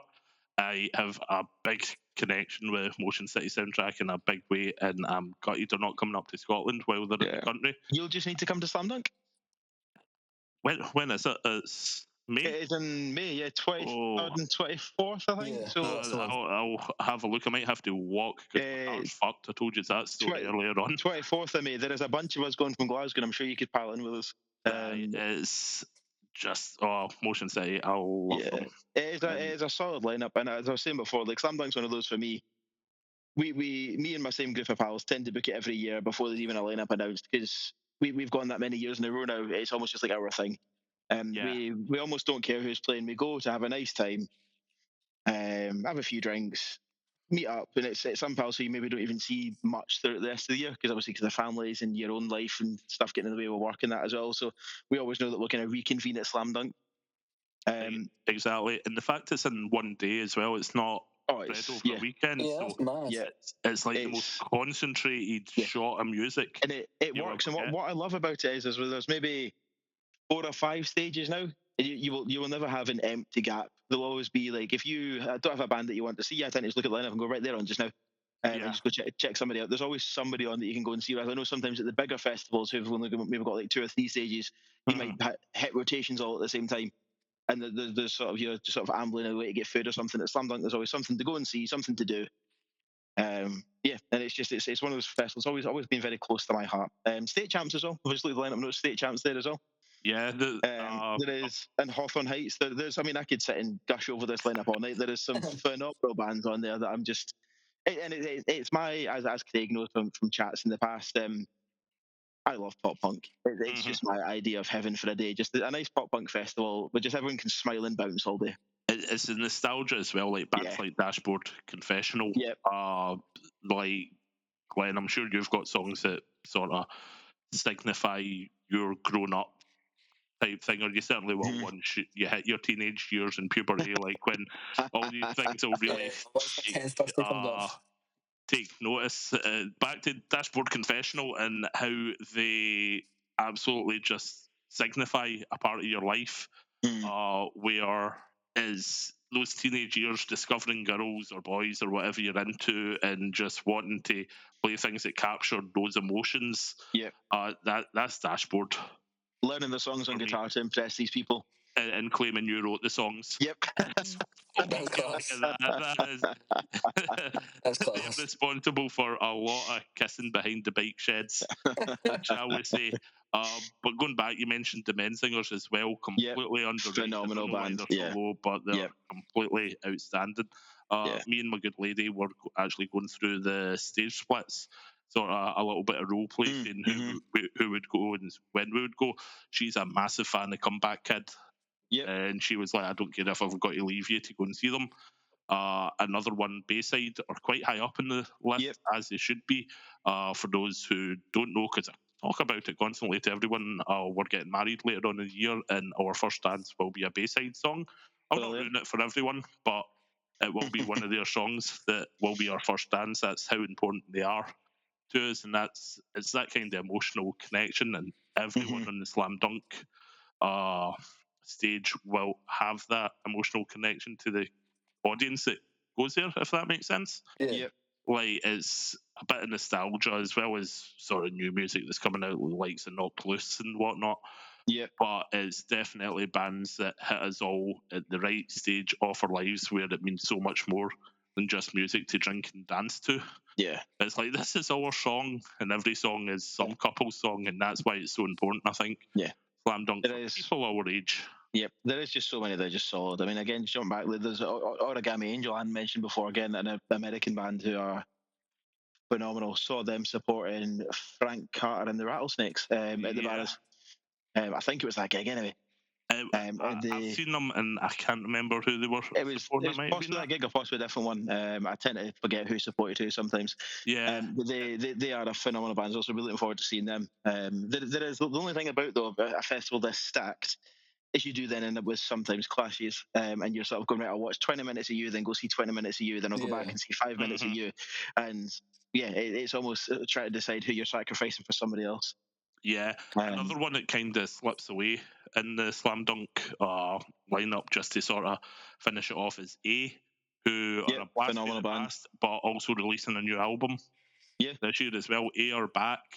You'll not know them, Glenn, I imagine, but absolutely phenomenal band back in the day, and they are back with a new album. I don't know the yeah, date of it, but definitely worth yeah, checking out when it does, because they were good then and they're good now. They did release a single yeah. which I checked out, and that No, was brilliant. brilliant band. And last time, I promise, for throwback before we move on, Cancer Bats, who Yes. are on the main stage at 1:30 in the afternoon.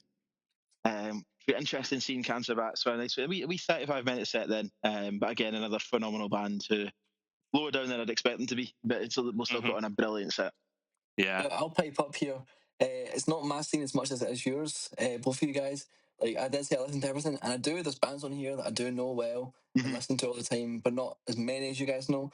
But I will say, my auntie and uncle are there every single year. So exactly like what you were Nice. saying, Paul. Like, it's the thing that's got the returning fans. Like, they don't see the Yep. lineup; they just buy tickets. Early bird buy Yep. tickets. Like Don and Gary, they're always there. I guarantee that's your cool uncle and auntie. Oh, Everybody's got a it cool is. uncle and It auntie, and is. that is your cool uncle and auntie who goes to Slam Dunk every Exactly. year. You don't have to tell me any more about them. No, We will hang out with them. they were at the Prodigy the other night as well, Craig. So you might have There bumped you into them. go. Who Say knows? no more. Say Yep. no more. They've Yep. obviously got taste. God, that was a good gig.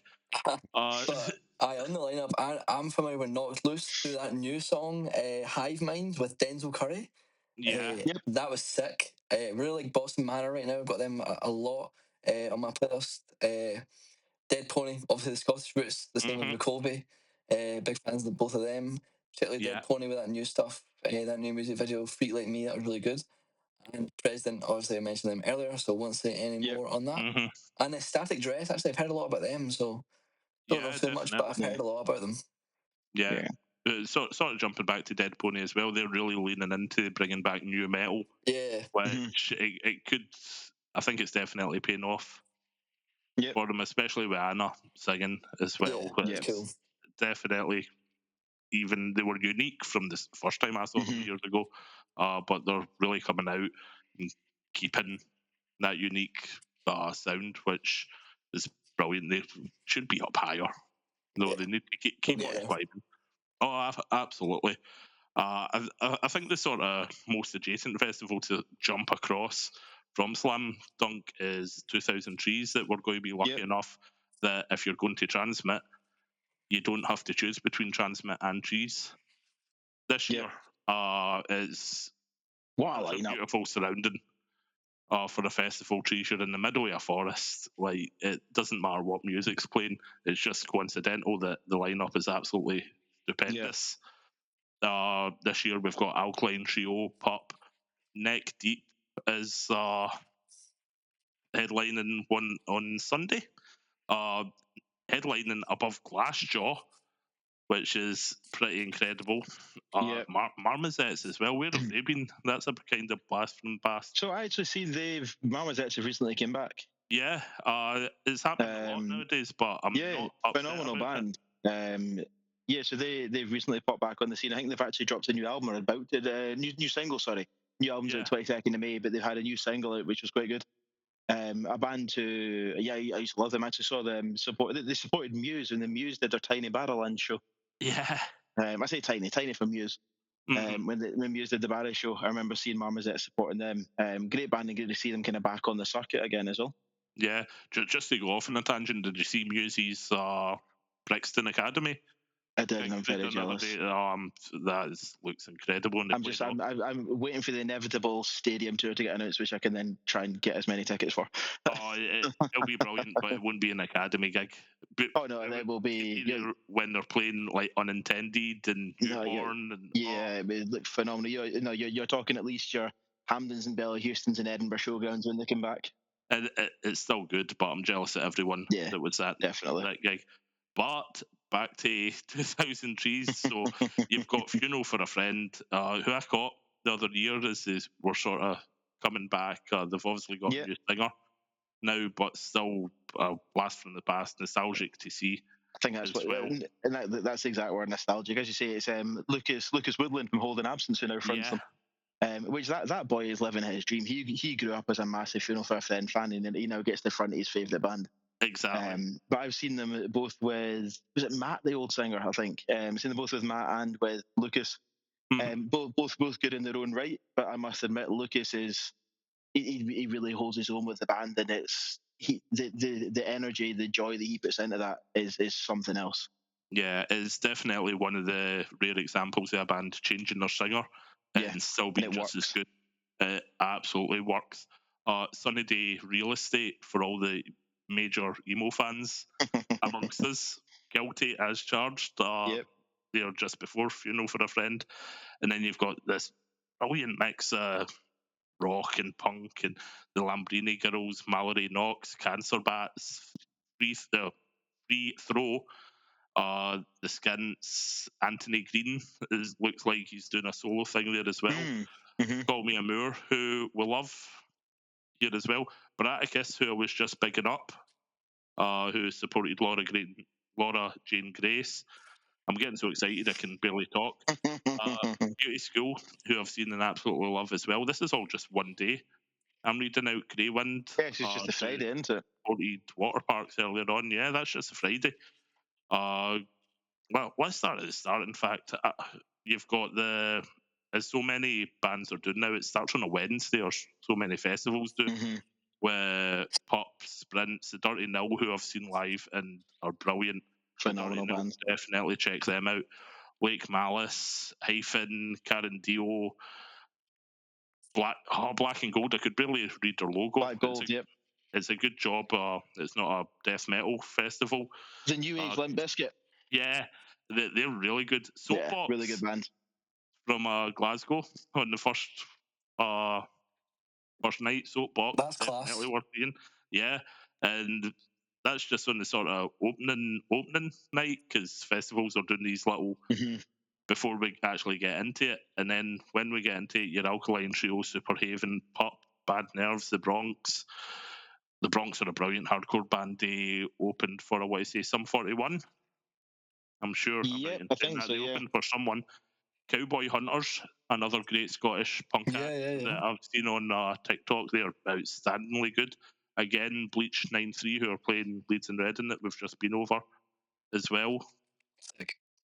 Is what a good lineup. And like is this the first time that the Bronx have played without having Mariachi El Bronx in the same lineup? Looks as maybe not the first time, but it's definitely one of the. Yeah, it's normally a hand in hand. If the Bronx are playing, you will get the Mariachi Side Project. Yeah, absolutely. And just to dip into the last day as well, keeping with the Scottish connection, we've got the Excerts playing. Yeah, phenomenal band as well. Yeah, you don't have to tell us how much you love them. Well, but going back to my love for Twin Atlantic, I'm going to see Twin Atlantic in Stirling in a few weeks, and they are getting supported by the Excerpts. yeah. So I might just die with happiness that night. And going back to, I guess we can call them one of my hot hints as well. We were saying how Glenn popped his crowd surfing cherry with Gallus. They're playing the last day. Oh, At nice. So they 2000 are. Trees as well. So is what a sort of Scottish tip of the hat. Yeah. We're getting down in 2000 Trees. So even though it is in, I want to say, Cheltenham, hmm it's not that far away from home in the grand scheme of things. If we lived in America, we'd have to travel for 4 days to get to the next day for a festival. But what Scottish representation we've got Yes, brilliant. It there as is. well is absolutely outstanding. I don't think I can think of another festival that has so many Scottish acts playing that is not in Scotland. I'm taking So a look at the smaller names just now, which is really interesting because there's a lot of good ones on there. Tooth are on there, which is sick. They're doing bits. The same with Bleach 93. Then there's also Slag. Slag are really cool. They're on the Saturday, I think it is. Yeah, the Saturday. And Knives, they supported Maruja, who are also doing brown stuff like recently. And then you've got Gallus. Uh, Also, Scuston from Ireland. They've got a song mhm. called Don't Put Blackcurrant in a Pint of Guinness, uh, which is What? just, it Who says was this? everything. Sorry. They're called Scuston, Okay, as in I'll like check them out. disgusting. Just for the banter. Yeah, and the lyrics are "Don't put blackcurrant in that pint of Guinness." That's exactly how it goes. And then also Thistle, which is cool to see. So that's just the small names. I again going slightly off tangent. I love bands that do shit like that, and just Yeah. I came across somebody on TikTok last night. What's he called? Is it Shockwire or Shockwave? Shockwire. And it's one of these almost. It's almost a jokey type of thing. But he's quite good. He's almost think of old school Metallica stroke Megadeth, but it's got the comedy aspect, but not as I think of not as Metallica as the no, comedy aspect of Metallica. this guy does not as trying to be as comedic as say Steel Panther, but still just a bit of a laugh. His number one song is called I drive the speed limit because there's drugs in the car. Oh man. And it's just sort of him going, I drive the speed limit because there's drugs in the car, with like a really nice guitar riff behind it. And there you go. There's my debut singing in the podcast. I mean, he's got other songs called "Stubs My Fucking Toe," "I'm Getting Stoned at Work." Oh, He's well wow. worth checking out. But yeah, I love bands who just do daft songs, so I'm going to check that one out, Glenn. Thank you. Yeah, no worries. I think it's interesting But as no, well. 2000 Trees have had Snakes perform for 5 years in a row. For the last 5 years of 2000 Trees, Snakes have been there. So it's the first year they've Snakes not are been there. good. They are good. It's love Snakes. I can't even yeah. remember where I saw them first. And I dragged my good lady to said gig where they were on, and she loved them, and it's hard Yeah. to impress her. So if she gives them the nod of approval, you Yeah. know they're definitely worth Even going back to the listening to. Scottish connection gig, there's Happy Days there as well. Oh, you On know I love on the them. Thursday. Yeah, I want nothing but good things to happen to Happy Days. So I'm glad. Oh yeah, I see them now. yeah, on the Thursday in I'm the very small glad. writing, but another brilliant band. Yeah, it's. I saw another one. Suds, are they Scottish? Something Don't Google that for recognise me. them. Yeah, it's like I said, the amount of Scottish representation at Yeah, this festival is absolutely it's one of these brilliant ones, and I do love just looking insane. at the names. I mean, a band I've never heard of, but I'd love to check out just for the name Twat Union. Yes, they're on truck festivals lineup. I was reading this the other day. What a good name for a band! Yeah, mad. Some of the names in that truck festival lineup are crazy, but Twat Union was on there as well, and I was like, what? Is yeah, I could go through every single one of these bands on this lineup and say I actually want to go and see them. Like I would hope there's only one stage and they force you to see every last one of them. Saturdays at your place as well. I've seen them, absolutely amazing band. We've got Bat Sabbath as well as the Cancer Bats. So they're doing a double shift. Obviously, Bat Yeah, I Sabbath was is the just about to mention them. It's their Black Sabbath cover project, isn't it? yeah. I am the Avalanche. I want to say that's Finney from Movie Life. I could be completely wrong though. Mm. Bear with me. Da, da, da, da, da, da. This is going to be embarrassing if I'm wrong. You can cut it out. Yeah, the joys Oh of no! editing. If I'm wrong, I will definitely admit I'm wrong because it seldom happens, and I've googled it and I'm right. So There get you go. confused, every last one of you.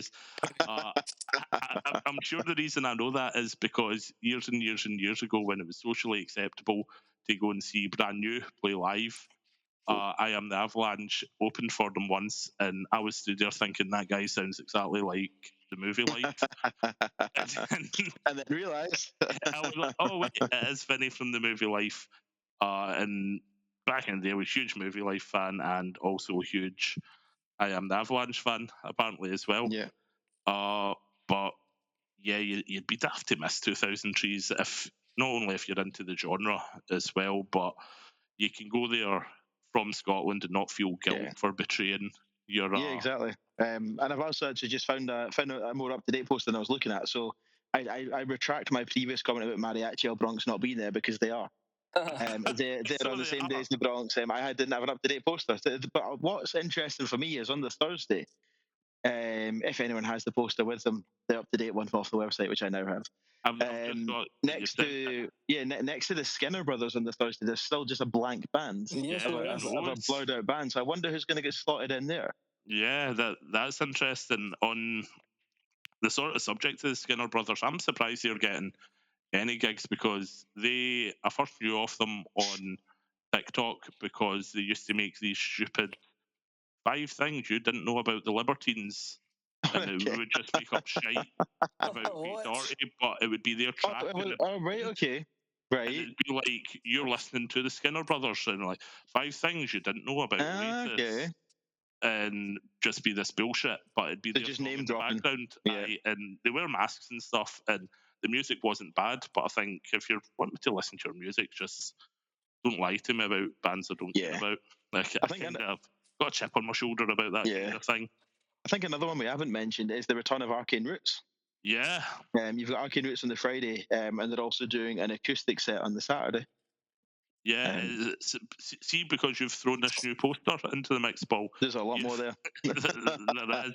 I didn't mention Dinosaur Pile Up Yep. as well, and Heart Attack Man, which I'll always go and see Heart Attack Man. I love them. They keep on playing really small venues. Last time I saw them, it was at King Tut's, and I don't even think it's Mm. sold out. Like, why are people not getting on hmm the Heart Attack Man bandwagon? I don't know. Yous are all missing out. And Thursday as well. I remember they were announced, but it was just we had an out of date poster at the Yeah. start of the podcast. And Thursday are playing the Thursday. They're playing on Thursday, which is the perfect alignment of the planets for all that to happen. That has to be intentional. Yeah, is again what a lineup. Why would you not go to Yeah, It, that? yeah, it, earlier it, on. it, Sorry. no, I was just going to say quickly. It does strike me as we were talking about Daft Riders earlier on. I do wonder if part of Thursday's contract is they will only play on a Thursday these days. So That's true. That's smart. See, earlier on when you were saying about the funny names like Twat Union, Yeah, yes, I found a new one. Alpha Male Tea Party. there you go. That's perfect, mad. Mad. perfect. I'll always say, and this was a couple podcasts ago, the band Shag Nasty, Mm. Yeah. which is obviously a take on Dag Nasty, but they're not a band anymore. Apparently, I saw them. I thought they were fantastic. Adam mentioned them. I said, "Oh yeah, I saw them. I fucking love them." And he said, "Well, they've split up." And then That's a sad shame. face. Heartbreak. Is story of my life, but maybe in 20 years I'll reunite for a festival that I'll go to when I'm God in 20 years. I don't want to tell you Yeah. what age I'd be. So, in terms of I know we're a Scottish podcast and we've been going on about English festivals, Mhm. but we kind of have to because the Scottish festival scene's dying on its arse pretty Yeah. much. If it's not the sort of real grassroots like Core Festival and stuff, which we'll hopefully get to before the end of this, or Transmit, which is obviously the big one, which we're doing next month. We've got no option to go to ones I think so. down Yeah. south. In the news, we had the Paisley Festival featuring Mr. Motivator get cancelled as well. Who was it? It was headlining that Rag and Bone Man and someone Yeah, else. it wasn't even an overly weak lineup. I, the Just thing is, obviously didn't pull enough in to keep it afloat, which is a shame. yeah, I didn't know it was happening, and I've got my finger on the pulse with these kind of things. until it was cancelled. It's just it popped up as a Glasgow Times article on one of my news feeds saying Emily Sandy was should be there as well. Exactly. She's the only gig I've ever been to that I fell asleep at. Fun fact. No kidding. I was like 10. I was Why seen her are in people not lining up to buy these tickets? I saw her in the Armadillo when I was like 12 with my family, and I did fall asleep. My head was like that, so far back, and yeah, I fell asleep. You were 12 years old, so that was what, last year? No, it's in the future actually. But yeah, I didn't even know the festival was happening until it was cancelled. And I read in the article they were hoping 100,000 people, or it was either 100,000 or 10,000. Either way, those people were not fitting into Paisley. So I think it was a little bit of inexperience on the part of the organisers. Rest in peace. Exactly. Unfortunately, Mr. Motivator was also playing. Who You can catch him at Truck though. You can catch him at Truckfest, and Glenn knows this because he was looking into Truckfest, and I had to explain to him who Mr. Motivator was. Hey, but you know something? No idea. I didn't know him, but my girlfriend knew him, and I was like, "What? How do you know him?" And he was in some TV show or something. Oh, he was in a lot. He had the nation in a chokehold in the 90s. Yeah. I'm obviously not saying that your good lady's from the 90s. I know she's not. She's not that much of a cougar, but see, in the 90s, you couldn't go anywhere without seeing Mr. Motivator anywhere. You can go into your own kitchen without him popping up and showing you some really lightweight aerobics to use your tins of beans as dumbbells or something like that. So we will get on to at least one Scottish festival, but I just want to round up the English ones with Download.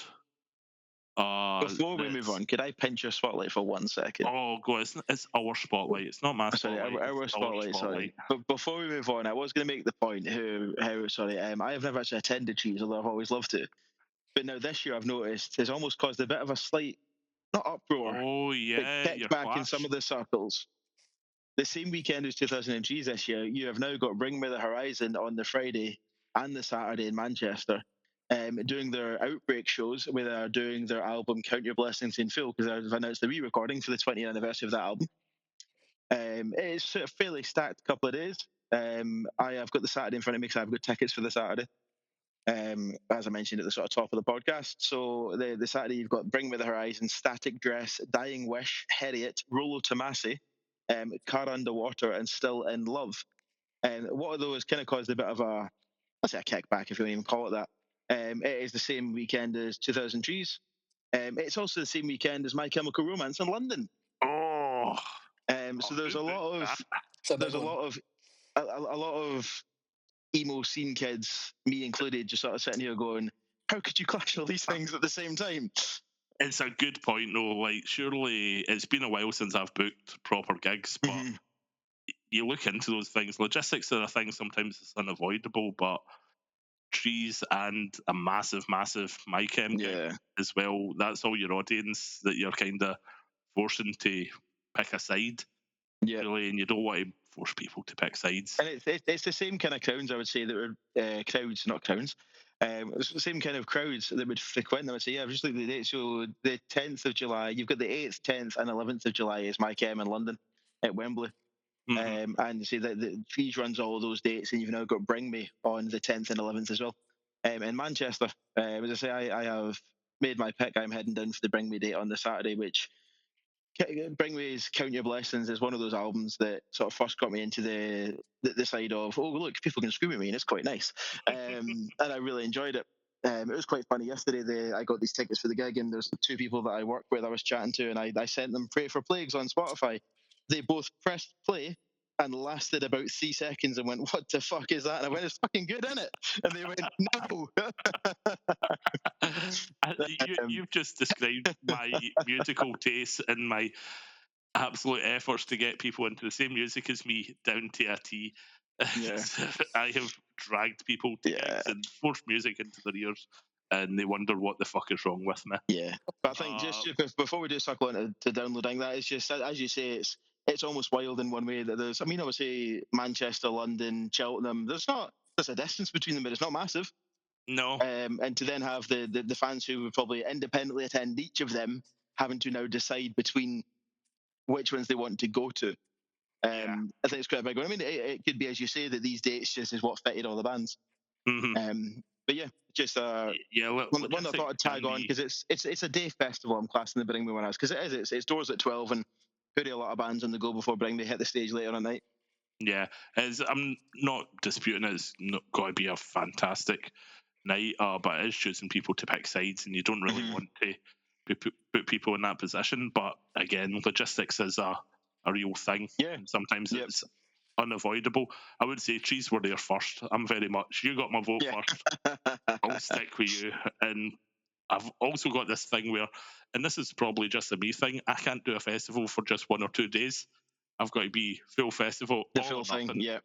Yep. Out of some sort of weird OCD type thing. I just, it doesn't sit right leaving, going for a day ticket. I don't know why they're a thing. I think Yeah. I people don't should think I've be ever done that. locked in the premises. That's it. If you're going to a festival, you should be locked in like some sort of camp. And that's all I'll say about that. You should be forced to listen to everything, really. So going back to download, we mentioned this a couple episodes ago on the podcast, I think, where there every single act on this lineup is a headline act, pretty much. You've Yep. got Limp Bizkit, Guns N' Roses, Linkin Park, Cypress Hill, Trivium, Bad Omens, Electric Callboy, Ice Nine Kills, Pendulum, Black Veil Brides, The Pretty Reckless. Like I could go through everything in a completely random order and ask you to pick who the headliners are, and you'd Yep. struggle. I Yeah. think. Because it could be absolutely anyone. That's just the main stages. Even if we drop down to like the Opus stage, Hailstorm, Architects, A Day to Remember, Macedon, it's Jesus Christ. Like, uh, Yeah. I mean, looking at that, I mean, a Day to Remember could be easily headlining the main stage.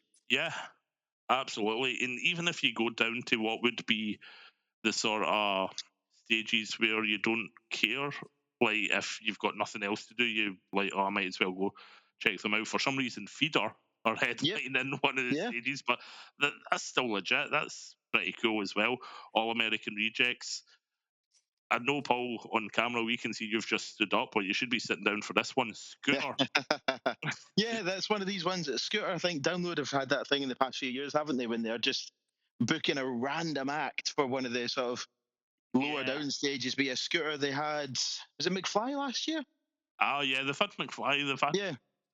and that's going to be packed out. Like, I know straight away people are, it used to be, again, back in our day, you weren't allowed to have guilty pleasures No. like that, but now there's no shame. If Oh, you're no. going to download, if you're a complete hardcore metalhead, you can still go and enjoy Scooter Yeah. live. What I love, though, is when you look at that Fun. lineup, you've got Scooter headlining the Kerrang stage on the Sunday. Yeah. Playing right before them is Let Live. And again, we were just talking about how you've got to plan your audiences, but I don't see Yeah. that being, they're different acts, but I think the This is audiences will this is where still love Jason from Let Live comes out and he's actually now fronting Scooter. that would be outstanding. And I know it's just really you and myself, Paul, who are right into like Let Live especially, but we are so glad they're back. Yep, It's phenomenal band. such a good thing. So lower down, where did I see them? Bear with me. On the Opus stage as well on the same day, Dogstar, who we I was just to know, mention them. yeah, Our pal Keanu's band. bass player of the year. Yeah. It's going to be one of those. I think more people are going to be going to see him Oh yeah, I rather think than so, listening Mister. to the music. Yeah, I don't know if Glenn, you do realise who's in that band? Yes, No, it's Okay, Keanu Reeves is the bassist in Dogstar. genuinely. yeah. Yep, the man himself. Have, Wow. uh, have you seen the film Speed? I know of it. I've not seen it. Have you seen the film Point Break? This could be quite fun. This could go on for another hour. The same thing. I know of it, but I've not seen it. But that's the one they robbed the bank with the president mask on, isn't it? Yeah. What about Bill and Ted? Aye, the Bill and Ted's Big Bill and Adventure. Ted's Excellent Adventure. Aye, that's the Or one. Yeah. Bogus Journey, which Yeah, I the would Bogus Journey. argue Yep. is slightly better. Mm. Controversial sequel that is better than the original. I'll You fight missed the anyone in the car Matrix, park right? off their choice. Oh yeah, he was obviously in the Matrix, yeah, as well. But no, so yeah, Yeah. Darkstar is his band. Yes, as Craig says, I do reckon a lot of the crowd might turn up just to watch Keanu Reeves play bass for a bit and then fuck off to go watch somebody else. But Yeah, I would do that. Yeah, but pretty much sort of scanning across the other stages. I don't think I'd actually leave to go and see anyone else. Dogstar looks to be yeah, quite there's a decent time. I mean, There, there I'm is looking some at the main solid stage on the ones there. Sunday. See the Sunday yeah, main stage? Kublai Khan have made it up the main Cube- stage. Yeah, yeah, what a band! I saw them in the QMU maybe Yeah, 6 7 months ago. My God, they're good. And that's it's just they're second on in the main stage. That looks like, well, it could be first and could be second on depending on how you read it. It's between them and Unpeople on the Sunday. mhm, But just to have them that low down on the main stage, I mean, it's great for them to be jumping to the main stage. definitely. But it'll be interesting to see what the sort of turnout's like if it's an early morning one. But they are a band, sorry, well worth catching. yeah. Yeah, I definitely say as well as a punk band through and through. Social Distortion, who we Yep, don't see in this country very often playing as well, is pretty fucking special yep. as Tom well. Morello as well doing his solo stuff. yeah. Yeah, I'd go and watch him play guitar on a street corner. Yeah, It's definitely worth seeing him as well. I think So, Thornhill on that Saturday main stage as well. I've been really getting into Thornhill. mhm. yeah. They're cool. There's some solid ones. I think another one for me that stands out on the Friday. You got Periphery Yeah, on the Opus stage on the Friday. Which basically, if you're like me and you just love watching people play guitar very nicely, then go watch Periphery. yeah, absolutely. And Download's obviously aimed at sort of more metalhead, sort Hmm. of right into your heavy stuff. But even if you're getting dragged along, or even if you just want to experience the atmosphere of it, just stick to the main stage because it's mainstream sort of metal, Yeah. if that makes Yeah, sense. It's not too extreme. Like you've got your headliners, Limp Bizkit, Guns N' Roses, and Linkin Park. You will know songs by them. Hmm. And the likes of Electric Callboy and Cypress Hill, you've not just got metal, you're bringing in dance Yeah. and you're Good bringing mix of in rap everything. and hip And hop. Pendulum. Pendulum, exactly. As there's you can't really lose baby metal. Yep. Like I would that's mad. love to experience baby metal for the first time again. Like obviously we Hmm. know who they are, but if you take someone who's never seen baby metal before and put them in front of a stage with baby metal on it, what's the Yeah. reaction like? I'd love to see that. I'd be But yeah, interested to hear people's reaction to Ice Nine Kills. Like it's like theatre kid metal. Yeah, yeah, they seemed exactly. one I've never seen, but all clips I've seen of them, they put on some stage show. Well, I Yeah, was at their well, Hydro show. yeah. Glenn went and saw them for us in December. Oh, Yeah, Was it? late nice. December. It was brilliant. I really enjoyed it. It Yeah. was like Yeah, mad. Like genuinely like telling a story about a horror film through Yep. metal music. Like the double kicks is mad. Honestly, like it's so funny. Yeah, I love so it's like, and again, come back to show how old me and Craig are. It's like the modern day way of doing what Alice Cooper does, hmm which is you using your. It's not just about the music; it's about the show. Yeah, exactly. And that's something Creeper are really good at and they Yep. as supported. well. Yeah, it's theatrical. It's sort of not just about what you're hearing; it's what you're seeing, it's what you're Hmm. feeling. Creeper as well, who I'm seeing at the end of this month as well, sort of in between this recording and the next one, so I'll be able to tell you how it went in the next podcast. Uh, they like to, before they come on stage, light incense. So it's what you're hearing, what you're seeing, what you're smelling, even if you're Ah, close enough nice. to the stage. Yep. And you're usually close enough to the stage because, again, I don't know why they're playing such small venues, but this month they're playing the Cat House, Yeah, Mm. and the which is cat. That's right. Yeah, tiny for them, man. Especially when I'm sure they supported My Chem at one point. Yep. Like they're on huge stages with other bands, and then when it comes to their own, it's kind of tiny club shows. is that one sold Yep. out? Never, I'd imagine it would be. yeah. Uh, so yeah, I think it's about time we cover at least one Scottish festival, being a Scottish music podcast. I know time's marching on a bit. We did lose some time as my dog burst into the room and disrupted some proceedings. But although we're not going to be talking about transmitting this episode, I think the sort of next biggest festival would be Belladrum Yeah, that's Yep. happening, and it's kind of out of the way where it is a travel. It's not in the central belt. Is it where Trek, you? yeah, it's a trek. Yeah, but looking at the lineup, I can see how it would be worth it. It's one of these more family orientated Hmm. festivals. I know a lot of people who go to it every year as well. Looking at the headliners, you've got James the Human League and Callum Beattie as your top three, who inoffensive, but everyone knows them, especially James, who've just played a big show at the Hydro Yep. there as well. Everyone's going to sing along with Lade.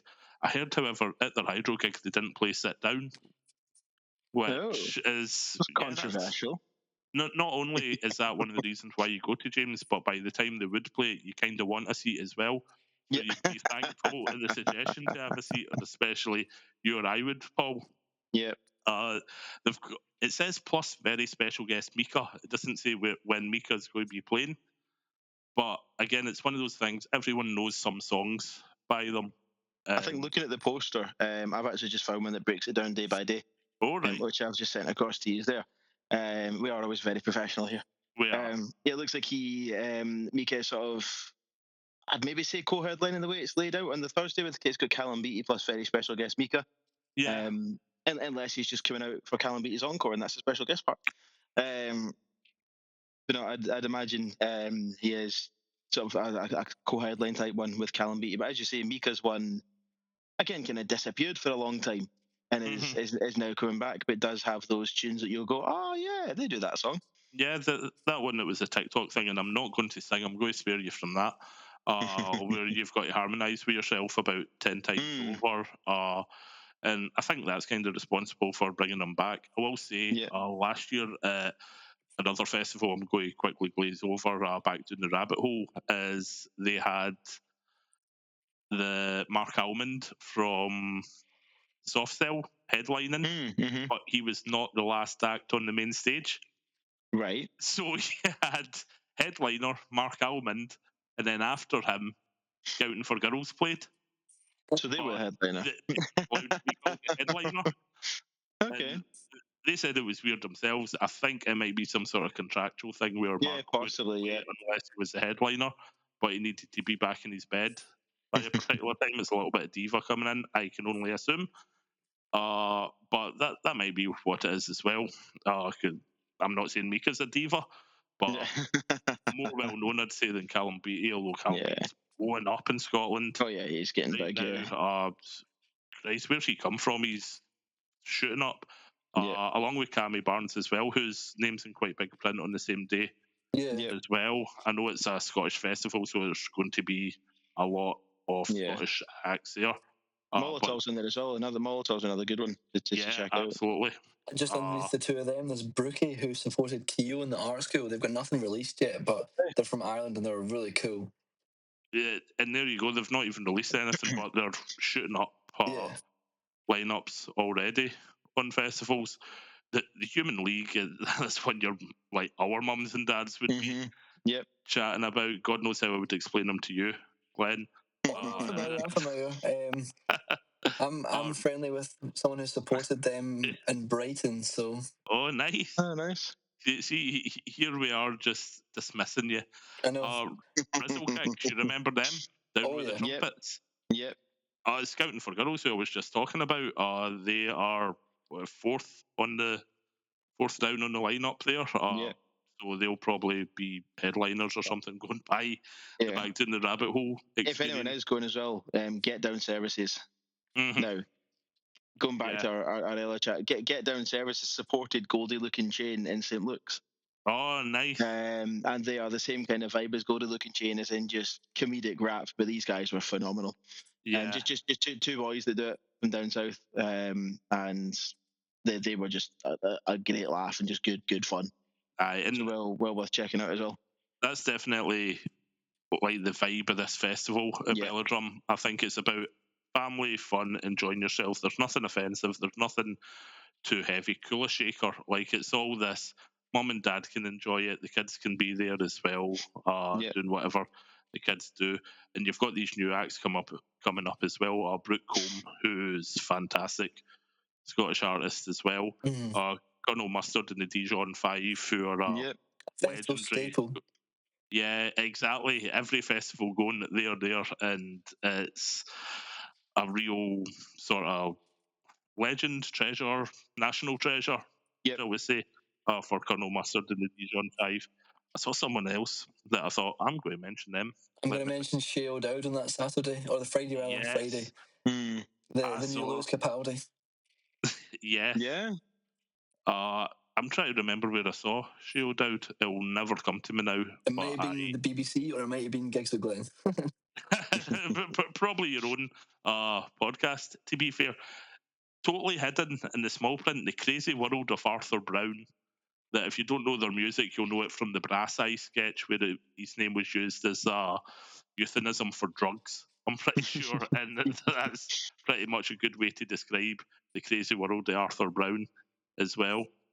And then going on to that's only the first 2 days, man. You've got James, who may or may not play Sit Down, but will definitely play late.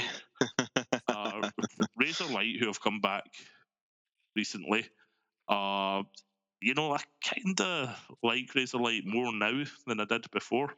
Yeah, good band with still some good hits. Yeah, I wasn't into them, but I think that was more to do with my arrogance in music. Like, I wasn't one to listen to anything I wasn't already into.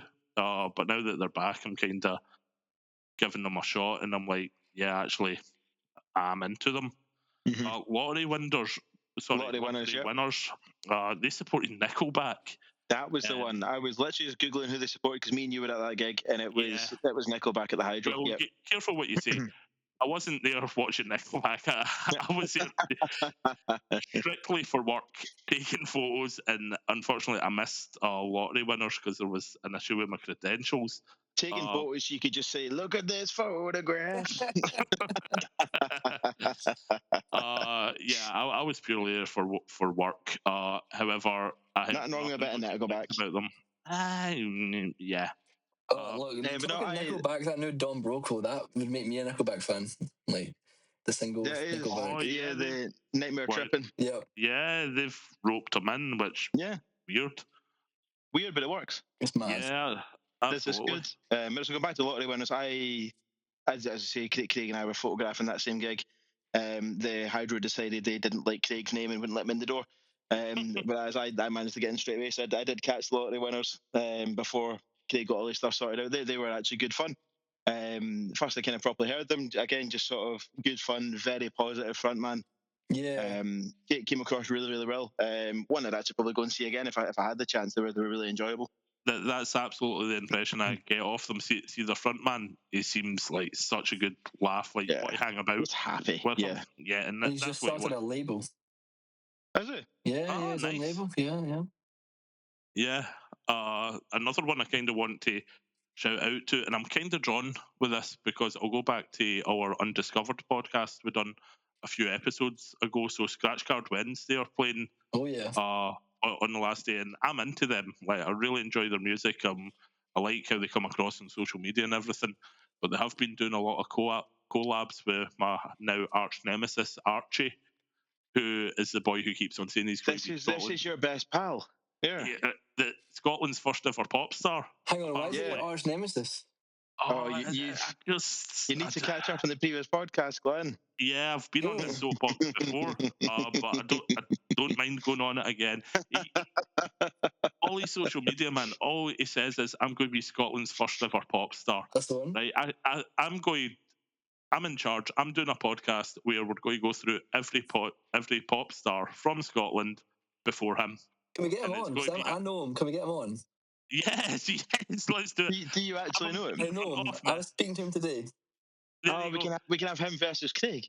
Exactly. Let's get him on. Have him on this podcast, and I'll just rhyme off pop stars in front of him. Lulu, Capaldi, and he even acknowledges it, and that's the thing that I hate about it. He even acknowledges it. And it's working on you, Craig. It's working on you. The publicity is working. That's what annoys me most. He's getting the desired effect out of me because his music's good, and that's what I hate the most about it. See, if you just played me his tracks, I'd be like, yeah, that's really good pop music. It's the fact he's riling me up, man. He's riling me up. Ever pop star. I'm disappointed in myself that I'm falling for these marketing techniques. You're getting rage-baited. Man, you don't know the half of it. It must be my age, my high blood pressure, and my type 2 diabetes all playing into the same thing. But yeah, Scratch Card Wednesday, love their music. They're sort of playing along with Archie. They're doing collabs and everything, and obviously filming their TikToks in the same thing. And out of my blind hatred of the man, I'm like, oh, I don't know if I like you anymore. But my absolute priority being music, I kind of like them both, and I'm upset about it. Very upset. But anyway, if I'm at Belladrum, I will go and see them, and I recommend everyone else do the same. Agreed. Great band. Yeah, absolutely outstanding. I'd place them slightly above Archie, even in terms of music. I prefer them a wee bit. But yeah, Archie is still good. I fucking hate to admit it. I'll let him know. Tell him I'm not happy about it. Just tell him to wrap that nonsense on his social And media. joining us now is tonight's guest. Come on in. Yeah, so I was going to say about Back Down the Rabbit Hole, because I was there last year as well, and there was obviously a lot of controversy about it. And I know the podcast is running on, but it's just as it is, and I hope we're still all having fun, and I hope not all the listeners have Always. popped off just now. And I'm also aware I've not actually sent the lineup to people yet. So while I'm doing that, I'm just going to explain. Back to the Rabbit Hole used to be Down the Rabbit Hole because it was based in Doon in Stirling, and there was, you can't talk about it without the controversy where first time round a lot of people were not paid, a lot of bands were not paid. I'm pretty sure Bell and Sebastian are still waiting on being paid. The company wrapped up. They didn't get any money, and because the company wrapped up, they're never going to get any money. Yep. But a new company's sort of reformed. There's still one or two still involved that were previously. But last year it was a good time, man. I was there for the whole weekend. Dale from Is This Music was there as well with the kids. They had a brilliant time. It's another one of these family friendly festivals. There's so much to do with the kids. It's not just having a face paint and that's it. There's entertainers that walk about, guys on stilts, mad fucking characters. There's, I think, 4 stages Nice. thereabouts. And the lineup this year, we've got the headliners Ash, Alabama 3, and Huey Morgan, which that's not bad for a sort of not lower tier but mid tier festival. You've got Amy Winehouse's band who sort of do the circuit playing all her hits without her, obviously. Space, who I loved back in the 90s, or yeah, it must have been the 90s. EMF, that's a big sort of throwback. Utah Saints, Dick and Dom, you'll know who they are, Paul. Ben, I you know who saw, I Dick saw and Dom are? them. I saw them in Brilliant. September, and it was brilliant. A DJ set. What a set it was, man! It was brilliant. Absolute professional entertainers at their finest. Yeah. Uh, Bogies.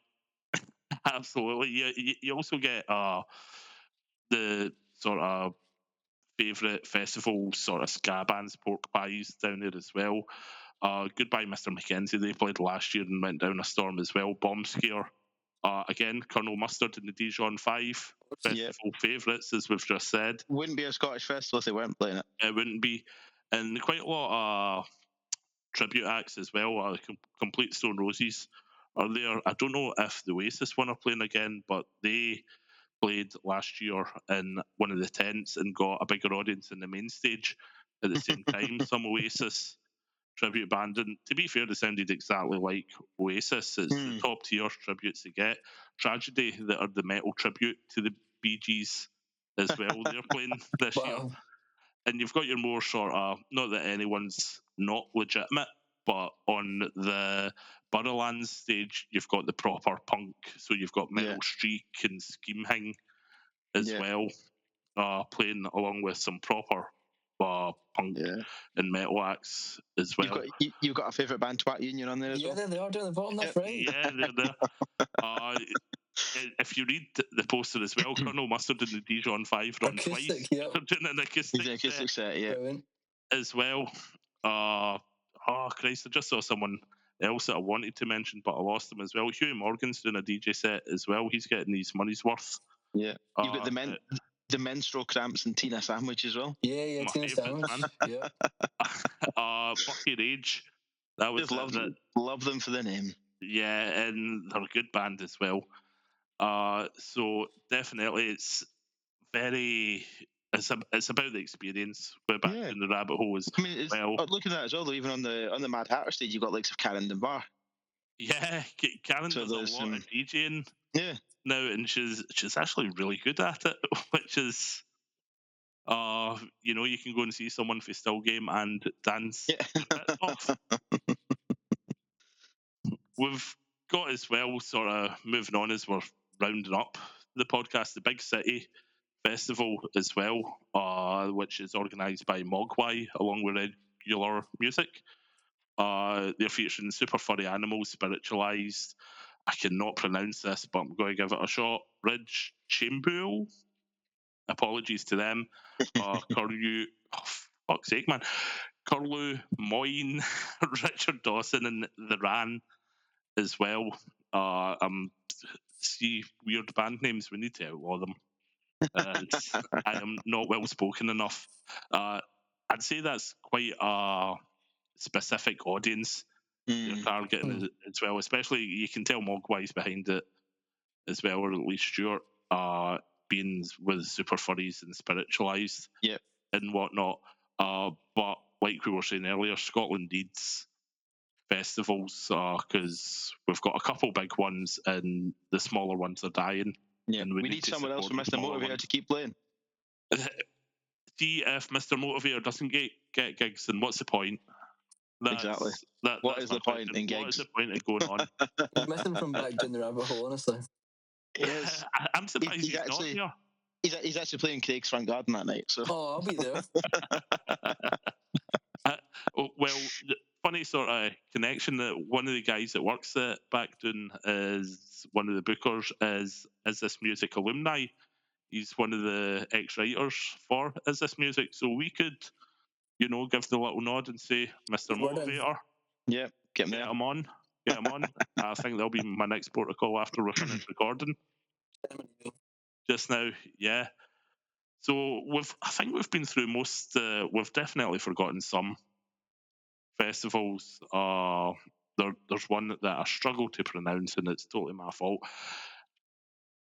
I'm not even going to go for it. It's the Metal Festival Archagent. Arctangent. Thank you. Jeez, I'm glad you're here, Paul. I Yeah, struggle there's with that. That's my Arctangent. fault. And there's also Yeah. Bloodstock. Oh, I forgot about them. Bloodstock, which has a solid lineup this year, which I thought I had loaded, but I don't. But now I do. No, I do. Yes, so we have Bloodstock this year as well, which I must admit I was very, very tempted to head down for. Because again, it's not too far away, just down Derbyshire, sort of download land. So down that way. But you've got Bloodstock, you've got Saxon, Lamb of God, Judas Priest, Wednesday That is 13, a great um, lineup. Biohazard, Municipal Waste, Sepultura of Mice and Men, Vended, which I believe is the Slipknot Kids band. Oh yeah, I think. yeah. The A few of clowns. the I think it's Clowns Kids. I think maybe Corey's kid is in that as well. I think Mm-hmm. in Vended. Yeah. But the one that was really pulling it to me was Lamb of God. Lamb of God released their new album, Into Oblivion, maybe 3 or 4 weeks ago. Mm-hmm. My God, is that good? Yeah. I love me some Lamb of God, and that album is just it's Lamb of God back to their roots as much as they could be, and it is just beautiful. So I was heavily tempted to head down to this. Sadly, it's not going to happen. So I do hope Lamb of God, I know you listen. Please come to Glasgow. I would love them to bring it this, which I'd imagine they will do when they do a proper big tour for the album. You might even find that they do some small shows around Bloodstock, just to make it worth the while coming over for it. Yeah. Sorry, I But was there going is to a say few. it's Judas Priest that jump out to me Yeah, as one to catch there, but just under them Body Count as well, yeah, fronted by the man himself, Ice T. yep. I've seen them live and it is good. Like it Yeah, is really, there's just some really good. solid bands. Wednesday 13 is another one that I love, as I say. So, Yeah. Wednesday 13, famous initially for being in Murder Dolls. Mm-hmm. And then he was Wednesday 13, and was it Wednesday 13's Frankenstein drank weeds from the planet 13? And now just goes under the easier pronounceable Wednesday 13 then. Another phenomenal one to catch if you are going to Bloodstock, same with Mice and Men. And Bleed From Within as well. Let's come back to the Scottish boys, Bleed From Within, Yeah. are there as well. Yeah. So that's definitely more metal than Download, I'd say. Oh, yeah. nowadays. But there's nothing wrong with a bit of that as well. Arctangent, I forgot that. I've got the hang of it. For someone on a podcast, I really should learn how to speak properly, I think. But that kind of leans into the same not as mainstream as Download, Yep. which it seems weird to say that Download is now a mainstream festival. Like, as far as rock music goes, it's almost edging into middle of the road when you've got festivals like Bloodstock and And Arctangent Tangent as well, yeah. as well. The one that jumps out, though, is Primus Yep. Same for me, headlining. yeah. There is, it's been so long Yeah. since they've come to the UK, Yeah. and I can't imagine anyone else getting a look in terms Yeah. of audience when they're on the stage. You've got Just to watch the sixth, bass in sixth on the action. Wednesday as well. Yeah. Yeah, it's There is definitely some. more sort of niche, Yep. but it might be one of the ones that breaks my rule of I want the whole festival and not just a day ticket, Yeah. just to go and see Primus. And I know they're touring as well. They're playing the Barrowlands They are in indeed. Yep. Glasgow. Towards the end of this year, I think. Yeah. But it's definitely not got enough time to go through them all. But a stack lineup as well, especially from Yeah. that side of the genre. As you say, it's more one of those almost niche ones, and they've never strayed. I think your Bloodstocks, your Arctangents have never strayed from the roots of we are a metal festival and deal with it or don't come. It's, which I respect as well. They've cater year after year for people who just like that sort of vibe of music. Mm-hmm.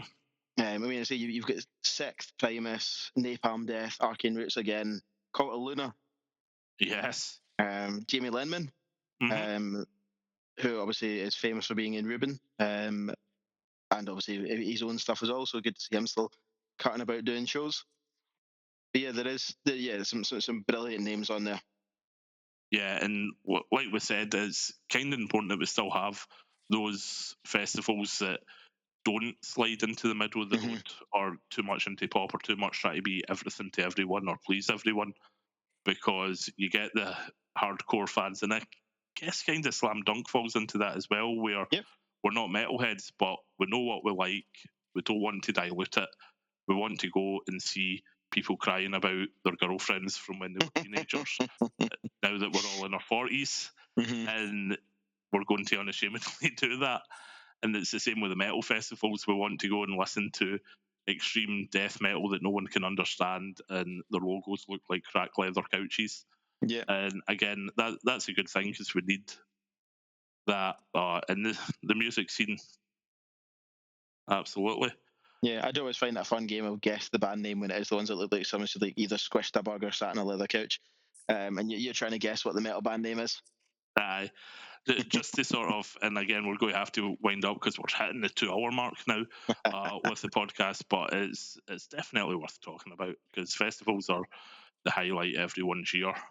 I think we all go to gigs dead regularly, but festivals are definitely the thing you look forward to most. And Yeah. again, Scottish Festival Core Fest, which I don't think gets a lot of Yep.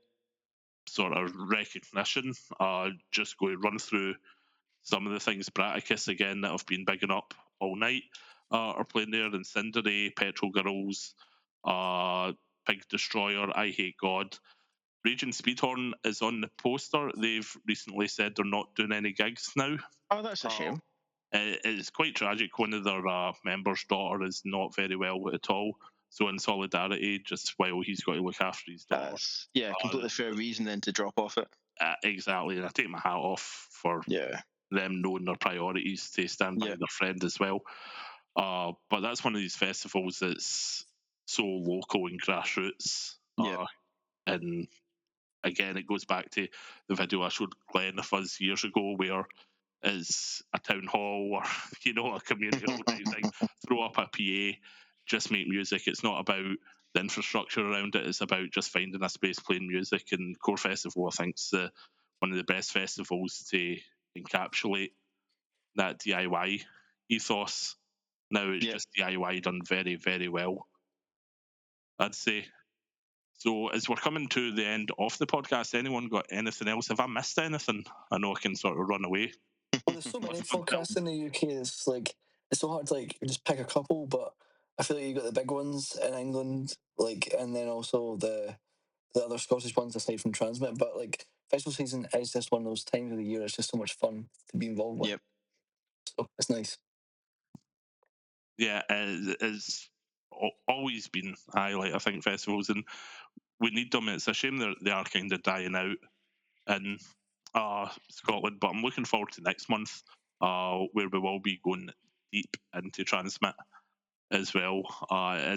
Whether you love it or hate it, it's going to be the biggest day in the Scottish calendar for music, and we're going to be going over some of our memories of Tea in the Park as well, hopefully. So we'll have Stuart and Gus back for that because they can remember things since before our day as well, I'm sure. So we've not sorted a date yet, but we'll make sure we've got plenty of good stories and reminiscing about Tea in the Park and some more shocking stuff for you, Glenn. We're going to make sure you can make it as well and tell you about the Wild West days of music. In the meantime, you have to go and find out more about Dirty Sanchez. Okay. Yeah, you got that. That's the homework. It's your homework.